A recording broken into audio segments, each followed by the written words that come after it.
যারা ওয়েব অ্যাপে আছো তারা একটু কমেন্ট করে জানিয়ে দাও তো আমার ভয়েসটা ঠিকমতো শোনা যাচ্ছে কিনা এবং বোর্ড ঠিকমতো দেখতে পাচ্ছ কিনা, আর আমি ঠিকঠাক গ্রুপে লাইভে আসছি কিনা, ঠিকঠাক সাইকেল ঠিকঠাক গ্রুপে আসছি কিনা। ওকে, ঠিক আছে। যেহেতু রুটিন একটু চেঞ্জ হয়েছে তোমরা জানো, তাই একটু জিজ্ঞেস করলাম যে ঠিকঠাক গ্রুপে আসছে কিনা।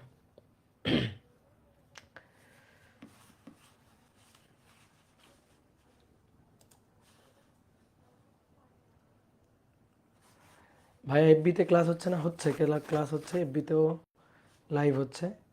দেখো এফবিতেও লাইভ হচ্ছে। হ্যাঁ,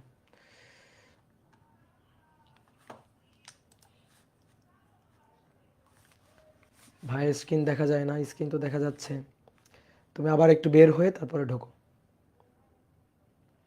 অনেক সময় নেটের সমস্যা থাকলে তখন স্ক্রিন ঠিক মতো দেখা যায় না।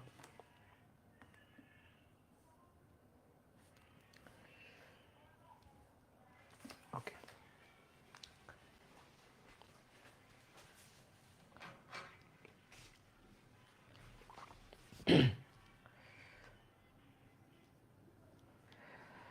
ওকে, সবাইকে শুভেচ্ছা জানাচ্ছি আজকের ক্লাসে। আজকে আমরা নিউটনিয়ান বলবিদ্যা অধ্যায়ের 3 নম্বর ক্লাসটা করব। তো এর আগে অলরেডি আমরা 2টা ক্লাস করে ফেলছি, আমরা কিন্তু অনেক পড়ে ফেলছি এই অধ্যায়ের। ঠিক আছে, আমাদের বোর্ড বই কিন্তু এত টপিক এত ম্যাথ নাই। আমরা এখানে ক্লাসে ধরো যে যতগুলা ম্যাথ বা যত বিভিন্ন টপিক বিভিন্ন নিয়মে আমরা দেখে থাকি, ডেরিভেশন দেখে থাকি, ইভেন একটা ম্যাথের যেমন বিভিন্নভাবে করা যায় সেই যে পথ বা প্রসিডিউরটা আমরা দেখে থাকি, এটা কিন্তু তুমি বোর্ড বইতে ওইভাবে খুঁজে পাবে না। ঠিক আছে, আজকে 2 আওয়ার ক্লাস হবে কিনা? আজকে 2 আওয়ার ক্লাস হবে না, আজকে একটু কম ক্লাস নিব।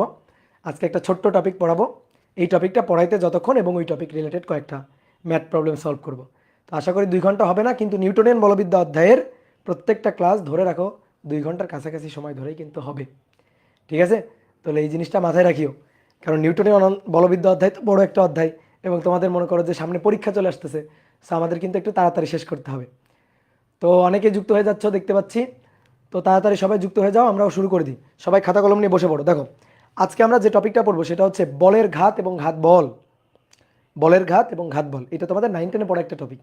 তোমরা কিন্তু 9 10-এ এই টপিকটা নিয়ে একটু হালকা পাতলা পড়াশোনা করছো, বাট আমরা এখন ইন্টার সিলেবাসে এই টপিকটাকে একেবারে মনে করো যে কাটাছেড়া করে এই টপিক রিলেটেড যা যা যত কিছু হইতে পারে সব কিছু এখন পড়বো আমরা।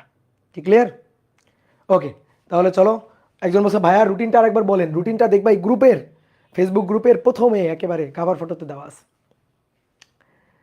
ঠিক আছে ভাইয়া, আজকে কি অপার ভাইয়ের ক্লাস হওয়ার কথা? না, আজকে অপার ভাইয়ের ক্লাস হওয়ার কথা না, আজকে আমার ক্লাস হওয়ার কথা। ঠিক আছে, আজকে অপূর্ব ভাইয়ের ক্লাস হওয়ার কথা। বলো তো এটা কে, কোন ভাই? অপূর্ব ভাই তো নাকি? ঠিক আছে না, আজকে অপূর্ব ভাইয়ের ক্লাস হওয়ার কথা। আজকে অপার ভাইয়ের ক্লাস না, আজকে রুটিনটা একটু চেঞ্জ হয়েছে। ঠিক আছে, তোমরা কভার ফটোতে দেখে নিও, একটু রুটিনটা চেঞ্জ হয়েছে, তো এই কারণে আজকে আমার ক্লাস হওয়ার কথা। কি তাই তো? হ্যাঁ, কালকে রাতে রুটিন দিছে, রুটিন দেওয়া হয়েছে গ্রুপে, দেখো রুটিন দেওয়া হয়েছে, চিল্লাইতেছে রুটিন দেওয়া হয় নাই। রুটিন দেওয়া হয়েছে, দেখিও। তো চলো আমরা ঘাত বল এবং বলের ঘাত এই টপিকটা পড়বো। তো এই টপিকটা পড়তে গেলে একটা জিনিস আমাদের একটু লাগবে, সেই জিনিসটা হচ্ছে যোগজীকরণ। অন্তরীকরণ আমরা জানি, অন্তরীকরণ পরিবর্তনের হার নির্ণয় করে, ঢাল নির্ণয় করে, জানি। কিন্তু এখন আমাদের একটু যোগজীকরণ বা সমাকলন এটা সম্পর্কে একটু আইডিয়া রাখা লাগবে। যোগজীকরণ বা এর আর একটা নাম আছে কি, সমাকলন, আর ইংরেজিতে বলা হয় ইন্টিগ্রেশন। ইংরেজিতে বলা হয় ইন্টিগ্রেশন। অন্তরীকরণ হচ্ছে ডিফারেন্সিয়েশন আর যোগজীকরণ হচ্ছে ইন্টিগ্রেশন। তো এইটা একটু জানা লাগবে, এটার একটু বেসিক জ্ঞান লাগবে।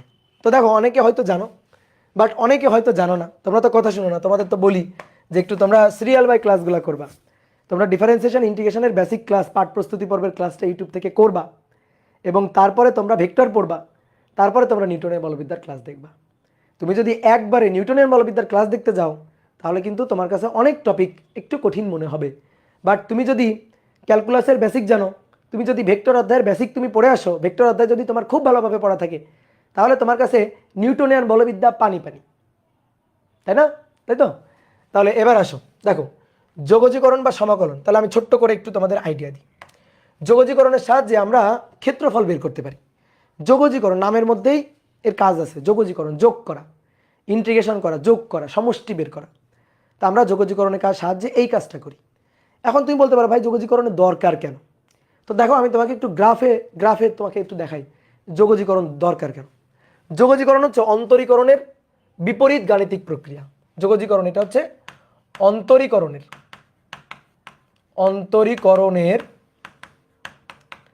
বিপরীত গাণিতিক প্রক্রিয়া। বিপরীত গাণিতিক প্রক্রিয়া। এই যোগজীকরণের সাহায্যে আমরা ক্ষেত্রফল পাই। যোগজীকরণের সাহায্যে ক্ষেত্রফল নির্ণয় করি।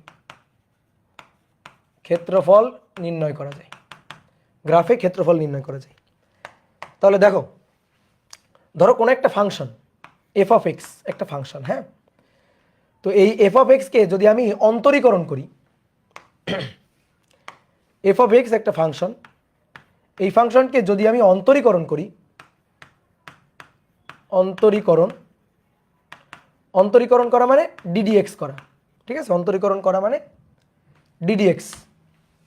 ধরো এই ফাংশন যেহেতু এটা এফ অফ এক্স, তাহলে এক্সের সাপেক্ষে ডিডিএক্স অন্তরীকরণ করি, তাহলে আমি ধরো এফ ড্যাশ এক্স পাইলাম অন্তরীকরণের ফলাফল। যেমন মনে করো এক্স স্কোয়ার, তাকে অন্তরীকরণ করলে 2x পাইলাম। এই এক্স স্কোয়ারকে অন্তরীকরণ করলে 2x পাওয়া যায়। এবার অন্তরীকরণের উল্টা গাণিতিক প্রক্রিয়া হচ্ছে যোগজীকরণ। অর্থাৎ আমি যদি এবার এফ ড্যাশ এক্সকে যোগজীকরণ করি, উল্টা যোগজীকরণ করি, যোগজীকরণ চিহ্ন হচ্ছে দেখো ডিডিএক্স যেমন ডিফারেন্সিয়াল অপারেটর, অন্তরীকরণ চিহ্ন আর কি, অন্তরীকরণ গাণিতিক চিহ্ন ডিডিএক্স ডিফারেন্সিয়াল অপারেটর। ঠিক তেমনি যোগজীকরণ গাণিতিক চিহ্ন এইটা এরকম একটু লম্বা, এসের মাথাটা ধরে একটু মাথা এবং পা ধরে একটু টান দিবা, তাহলে সে দেখবা সেটা যোগজীকরণ চিহ্ন হয়ে যাবে। এটা যোগজীকরণ চিহ্ন কার সাপেক্ষে? ধরো ডিএক্স, এক্সের সাপেক্ষে। তাহলে এইটাকে যদি আমি এক্সের সাপেক্ষে আবার যোগজীকরণ করি, তাহলে আমি আবার এফ অফ এক্স ফিরে পাবো। তাহলে ব্যাপারটা কেমন, যে যোগের বিপরীত গাণিতিক প্রক্রিয়া কি বিয়োগ, গুণের বিপরীত গাণিতিক প্রক্রিয়া কি ভাগ। ধরো তুমি মনে করো 10-এর সাথে 5 যোগ করছো, 15 পাইছো। এবার 15 থেকে তোমার আবার 10-এ ফেরত যাইতে হবে। তো তুমি 5 যোগ করে 15 পাইলা, এবার 15 থেকে কি করলে আবার 10 ফেরত পাবা, ওই 5টাকে কি করলে? বিয়োগ করলে। তাহলে যোগের গাণিতিক বিপরীত গাণিতিক প্রক্রিয়া বিয়োগ। ঠিক তেমনি গুণের ভাগ আর অন্তরীকরণ হচ্ছে যোগজীকরণ, কঠিন কিছুই না। এবার কোনো একটা ফাংশনকে যদি আমরা অন্তরীকরণ করতে চাই, তাহলে যেমন আমরা কি করি, ডিডিএক্স ধরো এফ অফ এক্স কোনো একটা ফাংশনকে অন্তরীকরণ করব, ঠিক আছে। তো এফ অফ এক্স এই ফাংশনটাকে অন্তরীকরণ করা, ধরো এফ অফ এক্স হচ্ছে x to the power n, f of x হচ্ছে x to the power N.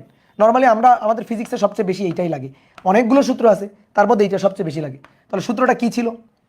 সূত্রটা ছিল এক্স এর পাওয়ার যেটা আছে সেটা সামনে চলে আসবে আর এক্স পাওয়ার 1 থেকে কমে যাবে। একটা উদাহরণ দেখাই, উদাহরণটা হচ্ছে ধরো ডিডিএক্স এক্স টু দি পাওয়ার 3, তাহলে কি হবে? অন্তরীকরণ করলে 3 সামনে চলে আসলো, এবার এক্স এর পাওয়ার 3 ছিল 1 কমে যাবে, তাহলে 3 - 1 2 হবে। এই এক্স কিউব এটাকে যদি অন্তরীকরণ মানে পরিবর্তনের হার বের করা হয়, তাহলে 3x স্কোয়ার, আসলে এক্স কিউবের ঢাল হচ্ছে এটা হচ্ছে এক্স কিউবের ঢাল। তাহলে ঠিক একইভাবে এটা তো আমি তোমাকে অন্তরীকরণ দেখালাম, ঠিক একইভাবে যোগজীকরণ যদি দেখাই, তাহলে দেখো ঠিক একইভাবে যোগজীকরণ। ধরো কোনো একটা ফাংশনকে আমরা যোগজীকরণ করব, ধরো d d x x to the power n যোগজীকরণ করব। দেখো কি নিয়ম, যোগজীকরণ করলে যোগজীকরণ যদি করি তাহলে x to the power N আছে, যোগজীকরণ করবে এবার, তাহলে যোগজীকরণ করলে পাওয়ার যা আছে তার থেকে 1 বেড়ে যাবে, n+1 হবে। আগে কি ছিল, যেটা পাওয়ার আছে সেটা সামনে নেমে আসবে, পাওয়ার 1 কমে যাবে। উল্টা দেখো, পাওয়ার নেমে আসলো আগে, তারপরে পাওয়ার 1 কমে গেল, পুরো প্রসিডিউরটা উল্টা হবে। তাহলে শেষে কোনটা হয়েছে, পাওয়ার 1 কমে গেছে, তাহলে এবার প্রথমেই পাওয়ার 1 বেড়ে যাবে। তারপরে আগে কি হচ্ছিল, পাওয়ারটা সামনে এসে গুণ হচ্ছিল, 1 বেড়ে যাওয়ার পরে যে পাওয়ারটা হবে সেই পাওয়ারটা দিয়ে ভাগ হবে। মনে রাখা খুব সহজ, ঠিক আছে, মনে রাখা খুব সহজ। এখানে কি হলো, এন ছিল পাওয়ার, নেমে আসলো মানে সামনে এসে গুণ হলো, আর তারপরে 1 কমে গেল। এবার তাহলে কি হবে, উল্টা, অর্থাৎ প্রথমে 1 কমে না গিয়ে প্রথমে 1 বেড়ে যাবে। এবার 1 বেড়ে গেল, এন ছিল n+1 হলো যোগজীকরণ, আর যেটা হলো সেটা দিয়ে গুণ হবে না, সেটা দিয়ে ভাগ হবে, n+1। তাহলে পাওয়ার নেমে আসলো, 1 কমে গেল, অন্তরীকরণ। আর এবার 1 কমে যাবে না, প্রথমে 1 বেড়ে যাবে, উল্টা, একেবারে ঠিক উল্টা। তাহলে প্রথমে 1 বেড়ে যাবে, তারপরে সেই বেড়ে যাওয়া জিনিসটা দিয়ে ভাগ হবে। ঠিক আছে, বেড়ে যাওয়া জিনিসটা দিয়ে ভাগ হবে। আগে ভাগ হয়ে তারপরে বেড়ে যাবে তা না, আগে ভাগ হয়ে যায় তারপরে বেড়ে যাবে তা না, প্রথমে বেড়ে যাবে তারপরে সেটা দিয়ে ভাগ হবে। তাহলে এইটা হচ্ছে আমাদের যোগজীকরণ। তাহলে একটা উদাহরণ দেখি, যোগজীকরণ একটা উদাহরণ। যোগজীকরণের উদাহরণ হচ্ছে ddx, ধরো x⁻3। তাহলে এটা কি হবে, পাওয়ার কত আছে 3, তাহলে 3 1 বেড়ে যাবে, 4 হবে, 3+1 4, যেটা হবে সেটা দিয়ে আবার ভাগ হবে, যেটা হয়ে যাবে সেটা দিয়ে আবার ভাগ হবে। এইটা হচ্ছে আমাদের যোগজীকরণ, বুঝলাম? এবার এই যোগজীকরণের সাহায্যে আমরা কি করি, আসলে ক্ষেত্রফল বের করি। ঠিক আছে, যোগজীকরণের সাহায্যে আমরা ক্ষেত্রফল নির্ণয় করতে পারি। তো তোমাকে দেখো, আমি একটা গ্রাফ দিচ্ছি, গ্রাফ দিয়ে তোমাকে আমি বললাম যে এই গ্রাফ থেকে আমাকে এই ক্ষেত্রফলটা বের করে দাও। ধরো এটা y অক্ষ আর এটা x অক্ষ। তাহলে তুমি তো জানো যে y mx বা y ধরো 2x, এটা কেমন রেখা বলো তো? y tx, মূল বিন্দুগামী সরল রেখা, তাই না? কথা বুঝছো? মূল বিন্দুগামী সরল রেখা। y 2x, মূল বিন্দুগামী সরল রেখা। তো এখন আমরা এখান থেকে একটা ক্ষেত্রফল বের করতে চাই। তো দেখো এখনো কিন্তু কোনো ক্ষেত্রফল হয়নি, কিন্তু আমি যদি তোমাকে এবার বলি x অক্ষ, y 2x রেখা এবং এবং এবং মনে করো x 3 রেখা, তাই না? x 3 একটা সরল রেখা না? x 3 রেখা, y 2x রেখা এবং x অক্ষ, এই তিনটা রেখা দ্বারা আবদ্ধ ক্ষেত্রফলটা আমাকে একটু বের করে দাও। তাহলে দেখো আমি একটা আবদ্ধ ক্ষেত্রফলটাকে মার্ক করে দিচ্ছি তোমাকে, এইটা হচ্ছে আবদ্ধ ক্ষেত্রফল। এই আবদ্ধ ক্ষেত্রফলটা বের করে দাও। দেখো তো ভাইয়া, এটা একটা ত্রিভুজ না? এটা একটা ত্রিভুজ না, বলো তো এটা একটা ত্রিভুজ কিনা? এই ত্রিভুজের ক্ষেত্রফলটা বের করতে হবে। তো ত্রিভুজের ক্ষেত্রফল বের করার কি উপায়? হাফ ইন্টু ভূমি ইন্টু উচ্চতা। তো ত্রিভুজের ক্ষেত্রফল বের করে ফেলবো। ক্ষেত্রফল, ক্ষেত্রফল, তাহলে হাফ ইন্টু ভূমি গুণ উচ্চতা, তাহলে হাফ ইন্টু ভূমি। দেখো তো এটা x 3, x 3, তাহলে এখান থেকে এই পর্যন্ত এই ভূমি মানটা 3 না? 3 ইন্টু উচ্চতা, উচ্চতা এতটুকু না? উচ্চতা এতটুকু। তো এইটা কি y 2x, তাহলে এই পয়েন্টের স্থানাঙ্ক হচ্ছে x 3। ভালো করে দেখো, x এর মান 3, y স্থানাঙ্ক কত? x এর মানটা 3, এখানে বসাও, 3 বসাও, 2 গুণ 3, 3 দুগুণে 6, তাহলে এই বিন্দুর স্থানাঙ্ক হচ্ছে 3 × 6, 3,6, তাহলে এটা 3 আর এটা 6, তাহলে এটা হচ্ছে 6। হাফ ইন্টু ভূমি 3 আর উচ্চতা কত? উচ্চতা হচ্ছে 6, তাহলে 6 আর 2 কাটাকাটি করে 3, 3 তিরকে 9, তাহলে এই ক্ষেত্রফলটা 9 বর্গ একক। বুঝলা? এই ত্রিভুজের ক্ষেত্রফলটা আমি বের করে ফেলছি। কত? ত্রিভুজের ক্ষেত্রফল 9 বর্গ একক। এটা তো 9 10 এর নিয়মে করছি, হাফ ইন্টু ভূমি ইন্টু উচ্চতা দিয়ে। এটা তো সেই পুরোনো দিনের মেথড, ওই মেথডে করছি। এবার দেখো এইটা না, আমি তোমাকে বললাম না যে অন্তরীকরণের বিপরীত গাণিতিক প্রক্রিয়া যোগজীকরণ, এবং এর সাথে আমরা ক্ষেত্রফল পাই। আমি তোমার বলছি না প্রথমে? আমি তোমাকে দেখো, এবার আমি তোমাকে দেখাবো, আগে থেকে যে বের করে রাখলাম নয়, আমি তোমাকে দেখাবো এবার আমি যোগজীকরণ করে এই ক্ষেত্রফল, সমষ্টি, ক্ষেত্রের সমষ্টি ক্ষেত্রফল, এটা আমি যোগজীকরণ করে বের করব এবং তার মান আসবে 9। এটা আসতে হবে, এটাই আমি তোমাকে বের করে দেখাবো। তুমি আমাকে এখন যদি জিজ্ঞেস করো ভাই কেমনে ক্ষেত্রফল পাওয়া যায়, এটা কিন্তু আমাকে জিজ্ঞেস করিও না এখন, কারণ এই জিনিসের উত্তর দিবে তোমাকে, মনে করো তোমাদের ম্যাথের অভিভায়া। ঠিক আছে, ম্যাথের অভিভায়া উত্তর দিবে কেমনে ক্ষেত্রফল পাওয়া যায়। ঠিক আছে, আমিও উত্তর দিতে পারবো, কিন্তু ওই যে পাঠ প্রস্তুতি পর্বের ক্লাসগুলো 10টা ক্লাস ইউটিউবে চ্যানেলে আছে, অপূর্ব ফিজিক্স পাঠ প্রস্তুতি পর্ব লিখে সার্চ দিবা, দেখবা চলে আসে। ওইখানে আমি তোমাকে একেবারে ইন ডিটেল দেখাইছি কেমনে কেমনে ক্ষেত্রফল পাওয়া যায়, কেন যোগজীকরণ করে ক্ষেত্রফল পাওয়া যায়, কেন অন্তরীকরণের বিপরীত গাণিতিক প্রক্রিয়া যোগজীকরণ, অন্তরীকরণ করলে আমরা ঢাল পাই, যোগজীকরণ করলে কেন ক্ষেত্রফল পাই, কেন সেটা অন্তরীকরণ যোগজীকরণের গাণিতিক উল্টা গাণিতিক প্রক্রিয়া, আর যোগজীকরণ কেন অন্তরীকরণের উল্টা গাণিতিক প্রক্রিয়া, সবকিছু এখানে দেখানো হয়েছে। কি ক্লিয়ার? তাহলে দেখো অনেকে এই জিনিসগুলো যখনই মনে করো এই অধ্যায়ে আমি ডিফারেন্সিয়েশনের কোনো জিনিস করাচ্ছি, তখন তোমরা কি করছো, ওই ডিসকাশন গ্রুপে অনেক পোস্ট দিচ্ছ, কারণ অনেকের ডিফারেন্সিয়েশন করা নেই, এই কারণে তোমাদের অনেকের বুঝতে সমস্যা হচ্ছে। তো দেখো আমি তোমাকে, দেখো আমার যেহেতু যোগজীকরণটা এখন লাগবে, আমি তোমাকে যোগজীকরণের বেসিকটা একটু দেখাই নিচ্ছি। এটা y, এটা x। তাহলে দেখো মূলবিন্দুগামী সরল রেখা y 2x, y 2x, তাহলে এবার x 3 রেখা দ্বারা আবদ্ধ ক্ষেত্রফলটা আমাদের বের করতে হবে, কিন্তু এবার আমরা যোগজীকরণের সাহায্যে বের করব। যোগজীকরণের সাহায্যে এই ক্ষেত্রফলটা আমি পাবো, যোগজীকরণের সাহায্যে এই ক্ষেত্রফলটা আমি পাবো। দেখো বলো তো এখানে x কত? x হচ্ছে 0, আর এখানে x কত? এক্স হচ্ছে 3। তাহলে এই ক্ষেত্রফল শুরু হয়েছে শূন্য থেকে, এক্স এর মান শূন্য থেকে শুরু, আর এক্স এর মান 3-এ গিয়ে শেষ। এই যে ক্ষেত্রফল কোন রেখা দ্বারা? এই যে y = 2x, এটাই তো আমার ফাংশন অফ এক্স, এটাই তো আমার এফ অফ এক্স, যে y = 2x, F of x = 2x। তাহলে এই যে আবদ্ধ ক্ষেত্রফলটা আমার দরকার। হ্যাঁ, তাহলে আমি এখন যোগজীকরণ, এই রেখা দ্বারা আবদ্ধ ক্ষেত্রফল না এই ফাংশন, এই রেখা দ্বারা আবদ্ধ ক্ষেত্রফল। তাহলে আমি ক্ষেত্রফল বের করার জন্য এই ইকুয়েশনকে, এই যে এইটা ইকুয়েশন, এই ইকুয়েশনকে ইন্টিগ্রেশন করব। ইন্টিগ্রেশন করতে গেলে একটা লিমিট লাগে, লিমিট। সেই লিমিটটা হচ্ছে 0 to 3, কারণ 0 থেকে শুরু, 3-তে গিয়ে শেষ। আমি যদি বলতাম না আমার আরও বেশি ক্ষেত্রফল লাগবে, x = 4 পর্যন্ত লাগবে, তাহলে আমি x = 4 নিতাম, আরও একটুকু ক্ষেত্রফল বাড়তো, লিমিট বাড়তো। কিন্তু আমি চাচ্ছি যে না, আমার লাগবে x = 3 পর্যন্ত ক্ষেত্রফল, এইটুকু আমার দরকার। x = 3 পর্যন্ত ক্ষেত্রফল, এইটুকু আমার দরকার। তাহলে বলো এর ক্ষেত্রফলটা কিভাবে বের করব? যোগজীকরণ দিয়ে। ভালো করে দেখো, এরিয়া, ক্ষেত্রফল এরিয়া। এই যে যোগজীকরণ, কাকে? এফ অফ এক্স কে বা ওয়াই কে, এফ অফ এক্স যা ওয়াইও তাই। কার সাপেক্ষে? এক্স এর সাপেক্ষে। যার সাপেক্ষে তার লিমিট বসাইতে হয়, ঠিক আছে? যার সাপেক্ষে তার লিমিট বসাইতে হয়। এই যে এখান থেকে শুরু, এখানে গিয়ে শেষ। তাহলে x 0, x 3, লিমিট। এই যে x এর মান 0 থেকে 3।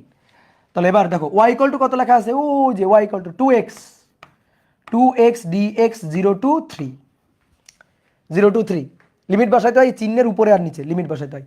লোয়ার লিমিট শুরু, আপার লিমিট শেষ। বুঝছো? এবার দেখো যারা নতুন একেবারে, 2 বাইরে চলে আসলো, x dx, x dx কে যদি যোগজীকরণ করি, x dx, x এর পাওয়ার কত আছে? 1। x এর পাওয়ার কত আছে? 1। তাহলে x dx, x এর পাওয়ার যদি 1 থাকে, x dx, 2 বাইরে গেল, x dx, তাহলে x এর পাওয়ার 1 যোগ 1, আর নিচে 1 যোগ 1 2, 2 দিয়ে ভাগ। x এর পাওয়ার কত আছে? 1। তাহলে x এর পাওয়ার 1 আছে, 1 যোগ 1 2, নিচে আবার কত দিয়ে ভাগ? 2 দিয়ে ভাগ। এইবার কি করতে হয়? একটা থার্ড ব্র্যাকেট দিতে হয়। ইন্টিগ্রেশন হয়ে গেলে একটা থার্ড ব্র্যাকেট দিয়ে, থার্ড ব্র্যাকেট নিচে এখানে লোয়ার লিমিট, উপরে এখানে আপার লিমিট বসাইতে হয়। এবার আসো আমরা মান বসাবো। দেখো এবার মান বসাবো। তাহলে এই 2টাকে বাইরে নিয়ে যাও, 2টাকে বাইরে নিয়ে গেলে 2 2 কাটাকাটি। তাহলে এক্স স্কোয়ার, তার লোয়ার লিমিট 0, আপার লিমিট 3, অর্থাৎ কি হবে জানো? একবার 3 বসবে এক্স এর মান, একবার 0 বসবে, আর মাঝখানে হবে মাইনাস। ঠিক আছে, মাঝখানে হবে মাইনাস। তাহলে এক্স এর মান 3, 3-এর স্কোয়ার, ঠিক আছে, বিয়োগ 0, 0 স্কোয়ার, মাঝখানে মাইনাস। আপার লিমিট, এক্স এর মান আপার লিমিট বসাবা, লোয়ার লিমিট বসাবা, বিয়োগ করে দিবা। তাহলে কত হচ্ছে? 9 বর্গ একক। দেখো তো মিলল কিনা, দেখো 9 বর্গ একক মিলল কিনা? মিলল? মিলছে। এবার অনেকের প্রশ্ন হচ্ছে, ভাই যোগজীকরণ করে ক্ষেত্রফল পাই, মানলাম, কিন্তু আপনার যোগজীকরণের চেয়ে আমার হাফ ইন্টু ভূমি ইন্টু উচ্চতাই ভালো, কি তাই না? যে ভাই যোগজীকরণ করে ক্ষেত্রফল পাওয়া যায়, এটা মানলাম, আপনার কথা মানলাম, বিশ্বাস করলাম, কোনো সমস্যা নেই, কিন্তু যোগজীকরণের চেয়ে তো আমার এই হাফ ইন্টু ভূমি ইন্টু উচ্চতা, এত সুন্দর সূত্র থাকতে যোগজীকরণের কি দরকার? কি কথা বুঝছো? তাই না? বলো, এত সুন্দর, এত সুন্দর সূত্র যদি হাফ ইন্টু ভূমি ইন্টু উচ্চতা থাকে, তাহলে যোগজীকরণের কি দরকার? তাই না? এটাই তো কাহিনী, যে হ্যাঁ তাই তো, এত সুন্দর সূত্র থাকতে, হাফ ইন্টু ভূমি ইন্টু উচ্চতা থাকতে যোগজীকরণ কেন করলাম? হ্যাঁ, এখন থেকে আর আমরা যোগজীকরণ করবো না, তাহলে কোনো ক্ষেত্রফল বের করার জন্য আর আমরা কখনো যোগজীকরণ করব না। ঠিক আছে, তাহলে আমরা মানে নিলাম যে আর যোগজীকরণ আমরা করব না। তাহলে তুমি এবার আমার একটা ক্ষেত্রফল বের করে দিবা। ধরো y = 2x square plus 3x plus 2, এরকম একটা ফাংশন, এটা আঁকা বাঁকা, এই ফাংশনটা এটা আঁকা বাঁকা function, y = 2x square plus 3x plus 2, এরকম আঁকা বাঁকা কিছু একটা হবে, সরল রেখা না, এটা আমি শিওর। ঠিক আছে, অনেকে বিশ্বাস করতে চায় না, বিশ্বাস না করতে চাইলে কোনো সমস্যা নেই, ডিসমস অ্যাপ আছে আমাদের, ঠিক আছে, ডিসমস অ্যাপে আঁকে ফেলবা, দেখবা ইকুয়েশন কেমন বোঝা যাবে।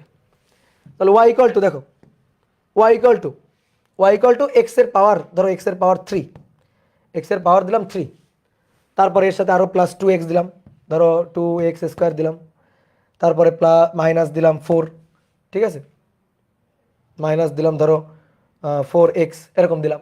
এই দেখো আঁকা বাঁকা ক্ষেত্রফল, দেখছো? এই যে এরকম আঁকা বাঁকা ক্ষেত্রফল, দেখো দেখো, এটা কি সরল রেখা মনে হচ্ছে তোমার কাছে? সরল রেখা মনে হচ্ছে? সরল রেখা মনে হচ্ছে না, এরকম একটা আঁকা বাঁকা ক্ষেত্রফল। কি ক্লিয়ার?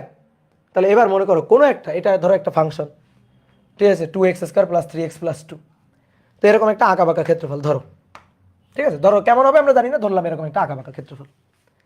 তো এবার আমি তোমাকে বললাম, নাও এবার আমাকে ক্ষেত্রফল বের করে দাও। ক্ষেত্রফল বের করে দিবা x = 2 থেকে, এই যে দাগ দিয়ে দিলাম, x = 3, এই বেড়ার মধ্যে, বেড়া লিমিট বেড়া, এই বেড়াটুকুর মধ্যে আমার একটু ক্ষেত্রফল বের করে দিবা। নাও হাফ ইন্টু ভূমি ইন্টু উচ্চতা কাটাও, ত্রিভুজের ক্ষেত্রফল, ঠিক আছে, হাফ ইন্টু ভূমি ইন্টু উচ্চতা কাটাও, হবে না? হবে ত্রিভুজের ক্ষেত্রফল হাফ ইন্টু ভূমি ইন্টু উচ্চতা, বৃত্তের ক্ষেত্রফল হবে না পাই আর স্কয়ার, এটা বৃত্ত পাই আর স্কয়ার। তাহলে বর্গর ক্ষেত্রফল বাহু গুণ বাহু, বলো হবে? কি করব? এটা না আয়তক্ষেত্র, না ত্রিভুজ, না বর্গ, না রম্বস, না সামান্তরিক, না ত্রিভুজ, সরি বৃত্ত, মানে আমি জানা কোনোটার মধ্যে কোনো নিয়মিত আকারের ক্ষেত্রফল না এটা। এটা কোনো নিয়মিত আকারের ক্ষেত্রফল না। তাহলে এর যদি এখন ক্ষেত্রফল আমার বের করতে হয়, তাহলে তো আমার মাথায় হাত পড়ে গেছে যে এর ক্ষেত্রফল আমি কেমনে বের করব? এর ক্ষেত্রফল বের করার তো কোনো উপায় নেই। এইবার আসো, তুমি এখানে এসে ধাক্কা খাইছো না? এই যে 9-10-এর জ্ঞান নিয়ে তুমি এখানে এসে একটা উষ্ঠা খাইছো তো। দেখো 9-10-এর জ্ঞান নিয়ে এখানে এসে একটা ধাক্কা খেয়ে গেছো, পড়ে গেছো তুমি, হাই হাই হাই কি করবো এখন? এবার দেখো এই এই যে বিপদ থেকে তোমাকে উদ্ধার করার জন্য আসছে ক্যালকুলাস, এই বিপদ থেকেই তোমাকে উদ্ধার করার জন্য আসছে যোগজীকরণ। ভাইয়া যোগজীকরণের সাহায্যে যে কোনো কার্ভের, যে কোনো অনিয়মিত ক্ষেত্রের ক্ষেত্রফল বের করা যায়। আমি এখানে এসে ত্রিভুজ নাকি আয়তক্ষেত্র কোনটা কাটাবো, বিপদে পড়ে গেছি, এই ক্ষেত্রফল বের করার উপায় খুঁজে পাচ্ছি না। এই উপায়টাই হচ্ছে যোগজীকরণ। তুমি যোগজীকরণ করো, এই ক্ষেত্রফল বের হয়ে যাবে। ঠিক আছে, যোগজীকরণ করলেই এই ক্ষেত্রফলটা তুমি পেয়ে যাবে। ঠিক আছে, তাহলে এটা ফাংশন দেওয়া আছে, যোগজীকরণ করে ক্ষেত্রফল বের করতে হবে। এরিয়া এ ইন্টিগ্রেশন ওয়াই ডি এক্স, ঠিক আছে। তাহলে integration 2x square plus 3x plus 2 এর ডিএক্স, লিমিট 2, এবার 2 থেকে 3, 2 থেকে 3। তাহলে এবার কি হবে দেখো, একবারে করব, 2 বাইরে যাবে, x এর পাওয়ার কত আছে 2, তাহলে x এর পাওয়ার হবে 3, x এর পাওয়ার হবে 3, সেই 3 দিয়ে আবার ভাগ। তারপরে 3 বাইরে যাবে, x এর পাওয়ার আছে কত 1, তাহলে x এর পাওয়ার 1, তাহলে x এর পাওয়ার বেড়ে 2 হবে, সেই 2 দিয়ে আবার ভাগ। বুঝলা কি ক্লিয়ার? তারপরে 2 ধ্রুবক বাইরে যাবে, 2 ধ্রুবক বাইরে যাবে, কিন্তু 2 এর সাথে গুণ আকারে আছে 1, ওই 1 এর জন্য x হবে। অনেকে এটা বোঝেনি, দেখো তো 2 dx, আসো 2 dx, 2 তো বাইরে চলে গেল, তাহলে ভিতরে কে পড়ে থাকলো dx, dx এর সামনে কত আছে 1, তাহলে 1 মানে x to the power 0 dx। বুঝলা, 2 গেল বাইরে, x টু দি পাওয়ার 0, তাহলে x to the power 0 plus 1 divided by 0 plus 1 মানে 1, তাহলে কত হলো 2x। নাও একেবারে ভেঙে ভেঙে দেখালাম। অথবা আরেকটা কাজ করা যায়, অথবা এই জিনিসটাকে আরেকটু সহজে বলা যায়, বলো তো ddx, x কত হয় 1 হয় না, 1, x কে x এর সাপেক্ষে করলে 1। অন্তরীকরণের উল্টা গাণিতিক প্রক্রিয়া হচ্ছে যোগজীকরণ। তাহলে x কে যদি অন্তরীকরণ করলে 1 পাওয়া যায়, তাহলে 1 কে কি করলে x পাওয়া যাবে যোগজীকরণ করলে, তাহলে 1 কে এই যে 1 কে যোগজীকরণ করলে x এর সাপেক্ষে যোগজীকরণ করলে কি পাওয়া যাবে x পাওয়া যাবে। বুঝলা, তাহলে যোগজীকরণ হয়ে গেছে, 2 বাইরে গেল, x টু দি পাওয়ার 3, 2 বেড়ে 3 হলো, 3 দিয়ে ভাগ হলো, 3 বাইরে গেল, x টু দি পাওয়ার 1 আছে, 1 বেড়ে 2 হলো, 2 দিয়ে ভাগ হলো, 2, তাহলে 2 ইন্টু এক্স। তাহলে এবার লিমিট বসাই দাও, এবার লিমিট বসাই দাও, এবার লিমিট বসাই দিবা কত 2 আর 3, একবার 3 বসাবা, একবার 2 বসাবা, বসা বিয়োগ করবা, মানে ব্যাপারটা হচ্ছে এরকম। দেখো 2 3 cube divided by 3 plus 3 square divided by 2 plus 2 into 3, এবার মাইনাস 2 বসায় বিয়োগ করব, তাহলে 2 কিউব ডিভাইডেড বাই 3, তারপরে মাইনাস 2 স্কোয়ার ডিভাইডেড বাই 2, এবার মাইনাস 2 ইন্টু 2, 2 ইন্টু 2। তাহলে এবার তুমি হিসাব নিকাশ করো, হিসাব নিকাশ করলে আমি শিওর তুমি পাবা, ঠিক আছে, তুমি পাবা 22.167। এই তোমাদের কিন্তু বিশ্বাস করলাম, ভুল টুল বলো না কিন্তু, 22 অবশ্য ভুল বললে আমি এখন যাচাই করে নিব, 22.167 এত একক, এত বর্গ একক, সরি এত বর্গ একক, বুঝতে পারছো, এত বর্গ একক, এই হচ্ছে এরিয়া, এই হচ্ছে আমাদের ক্ষেত্রফল। তাহলে আমরা বলো কি কি উপকারটা পাইছি যোগজীকরণের সাহায্যে, কি উপকারটা পাইছি বলো, যোগজীকরণের সাহায্যে কি উপকারটা পাইছি? যোগজীকরণের সাহায্যে যে কোনো অনিয়মিত ক্ষেত্রফল বের করা যায়, যেটা আমরা আগে পারতাম না। বলো যোগজীকরণের সাহায্যে আমরা কি উপকারটা পাইছি? যে কোনো অনিয়মিত ক্ষেত্রের ক্ষেত্রফল ইজিলি বের করা যায়। এইবার শোনো, মজার ব্যাপার বলি, এটা হাতে করতে আমার অনেক সময় নষ্ট হয়েছে না, এইটা না আমি খুব সহজে ক্যালকুলেটারে হিসাব করে ফেলতে পারি, খুব সহজে ক্যালকুলেটারে। আসলে এটা দিয়ে শুরু করি। দেখো ইন্টিগ্রেশন 2x dx 0 থেকে 3, দেখো তাকাও, ক্যালকুলেটারে এটা আমরা হিসাব করতে পারি।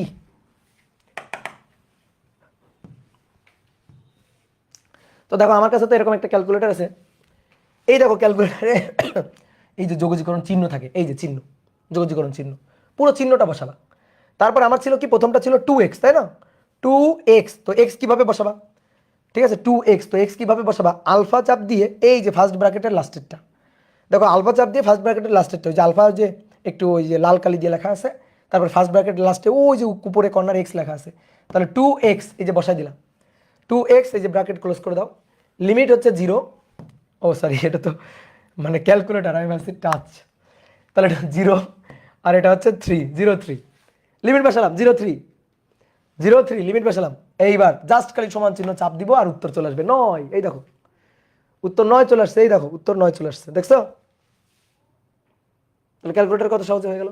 পরেরটা যদি করি, আমাদের পরেরটা কি ছিল, আবার দেখো ক্যালকুলেটর ইসে চাপতেছি, দেখো তো পরেরটা আমাদের কি ছিল, পরেরটা লিমিট ছিল 2 থেকে 3, পরেরটা লিমিট ছিল 2 থেকে 3, তাহলে আমি 2 বসালাম, এই যে 2 থেকে 3 বসালাম। এবার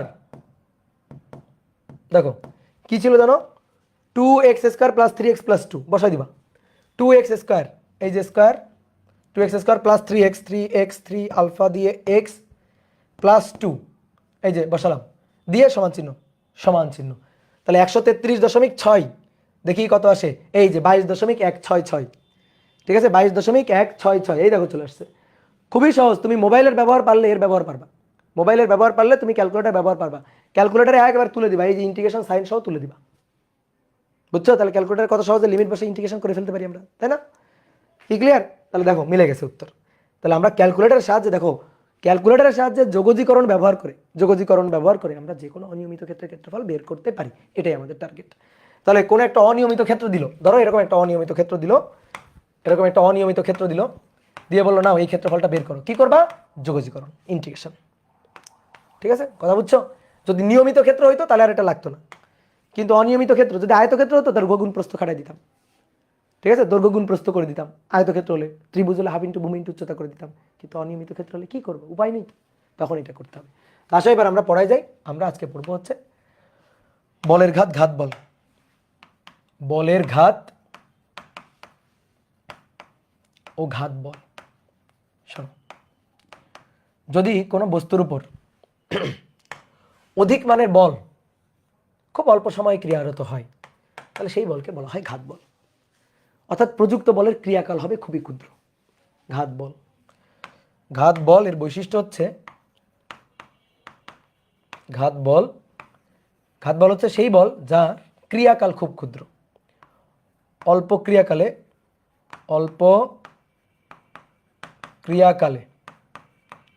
অল্প বা ক্ষুদ্র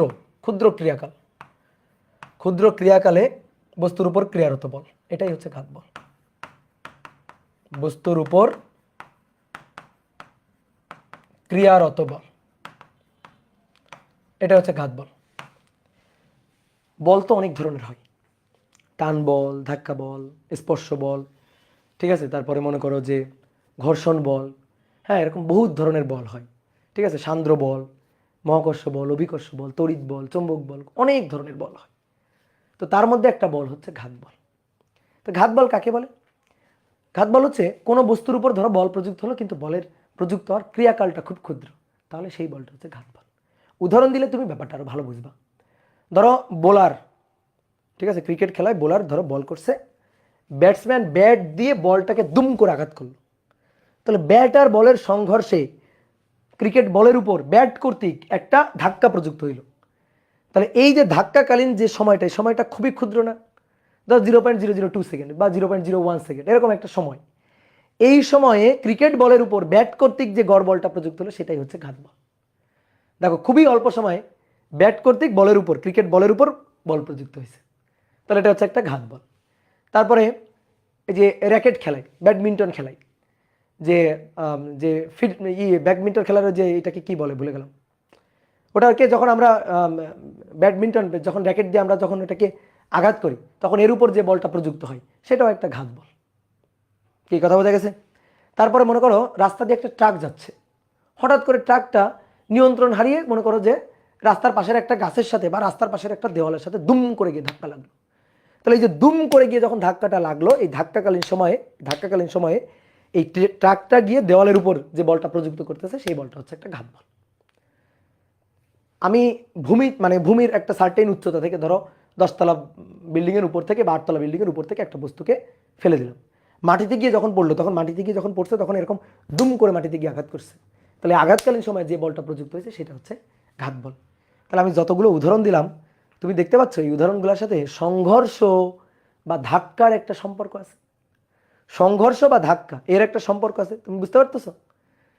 তাহলে ঘাত বল প্রযুক্ত হবে সংঘর্ষ বা ধাক্কা এরকম কোন একটা সময়, মানে ঘাত বলের সাথে ধাক্কা সংঘর্ষ থাকবে, অতপ্রতভাবে জড়িত থাকবে। মনে করো কোনো একটা বস্তুকে আমি, ধরো যে এই তারটাকে এভাবে টানতেছি, এভাবে তারটাকে টানতেছি, তাহলে তারে যে বলটা প্রযুক্ত করতেছি, এভাবে ধরে টান টান করে রাখছি, তারে যে বলটা আমি প্রযুক্ত করতেছি, তাহলে এটা হচ্ছে একটা ঘাত বল। তারপর মনে করো একটা ব্লককে আমি ঠেলে ঠেলে নিয়ে যাচ্ছি, বা আমার কাছে এই চেয়ারটা আছে, আমি চেয়ারটাকে এইভাবে টেনে নিয়ে আসলাম, এই চেয়ারের উপর যে বলটা আমি প্রযুক্ত করলাম সেই বলটা কি ঘাত বল? উত্তর হচ্ছে না, সেই বলটা ঘাত বল না। ঠিক আছে, এই বলটা ঘাত বল হবে না। আমি মনে করো চেয়ারকে টেনে টেনে নিয়ে আসতেছি, তাহলে আমি চেয়ারের উপর যে বলটা প্রযুক্ত করতেছি এটা টান বল, এটা ঘাত বল না। এই টান বলটাকে ঘাত বল বলা হবে না, কারণ ক্রিয়াকালটা খুব ক্ষুদ্র সময় না। বুঝতে পারছো? আমি দড়িটাকে ধরে এভাবে টানতেছি, অনেকক্ষণ ধরে টানতেছি, টান বল অনেকক্ষণ, যতক্ষণ ধরে আমি টানবো ততক্ষণ টান বল প্রযুক্ত হবে, তাহলে এটা কিন্তু ঘাত বল না। কিন্তু আমি এই চেয়ারটা ধরে যদি এভাবে ধরে দেওয়ালে ছুঁড়ে মারি, দেওয়ালে গিয়ে যখন ধাক্কা লাগবে, দুম করে ধাক্কা লাগবে, তখন যে বলটা প্রযুক্ত হবে সেটা হচ্ছে ঘাত বল। এটাই হচ্ছে ঘাত বল। ঘাত বলের ব্যাপারটা বুঝলা? এবার এই বল আর বলের ক্রিয়াকালের যে গুণফল, এটাকেই বলা হচ্ছে বলের ঘাত, that is impulse of force. বলের ঘাতকে ইংরেজিতে বলা হয় ইম্পালস অফ ফোর্স। তাহলে প্রযুক্ত বল ও বলের ক্রিয়াকালের গুণফল, বলের ক্রিয়াকালের প্রযুক্ত বল ও বলের ক্রিয়াকালের গুণফলকে বলের ঘাত বলে। বলের ঘাত বা ইম্পালস অফ ফোর্স বলে, ইম্পালস অফ ফোর্স। তাহলে বল আর বলের ক্রিয়াকালের গুণফল। বলের ঘাতকে আমরা জে দিয়ে প্রকাশ করি, জে দিয়ে প্রকাশ করি। ঠিক আছে, বলের ঘাতকে আমরা জে দিয়ে প্রকাশ করি। তাহলে ধরো এই যে একটা বস্তু, এই বস্তুটা গিয়ে দেওয়ালে, এটা একটা দেওয়াল, এই দেওয়ালে গিয়ে যখন ধাক্কা লাগছে, এই যে ধাক্কা লাগলো, দেওয়ালে গিয়ে ধাক্কা লাগলো, ধরো দেওয়ালে গিয়ে একটা বেগ নিয়ে গিয়ে ধাক্কা লাগলো, তাহলে ধাক্কার সময় ধরো সময়কালটা, ক্রিয়াকালটা, ধাক্কা কাল, সংঘর্ষ কাল, এই সংঘর্ষ কালটা প্রযুক্ত বলের, এই সংঘর্ষ কালটা, এটাকে তুমি ডেল টি বলতে পারো বা এটাকে তুমি টি বলতে পারো। ঠিক আছে, ডেল টি বা টি।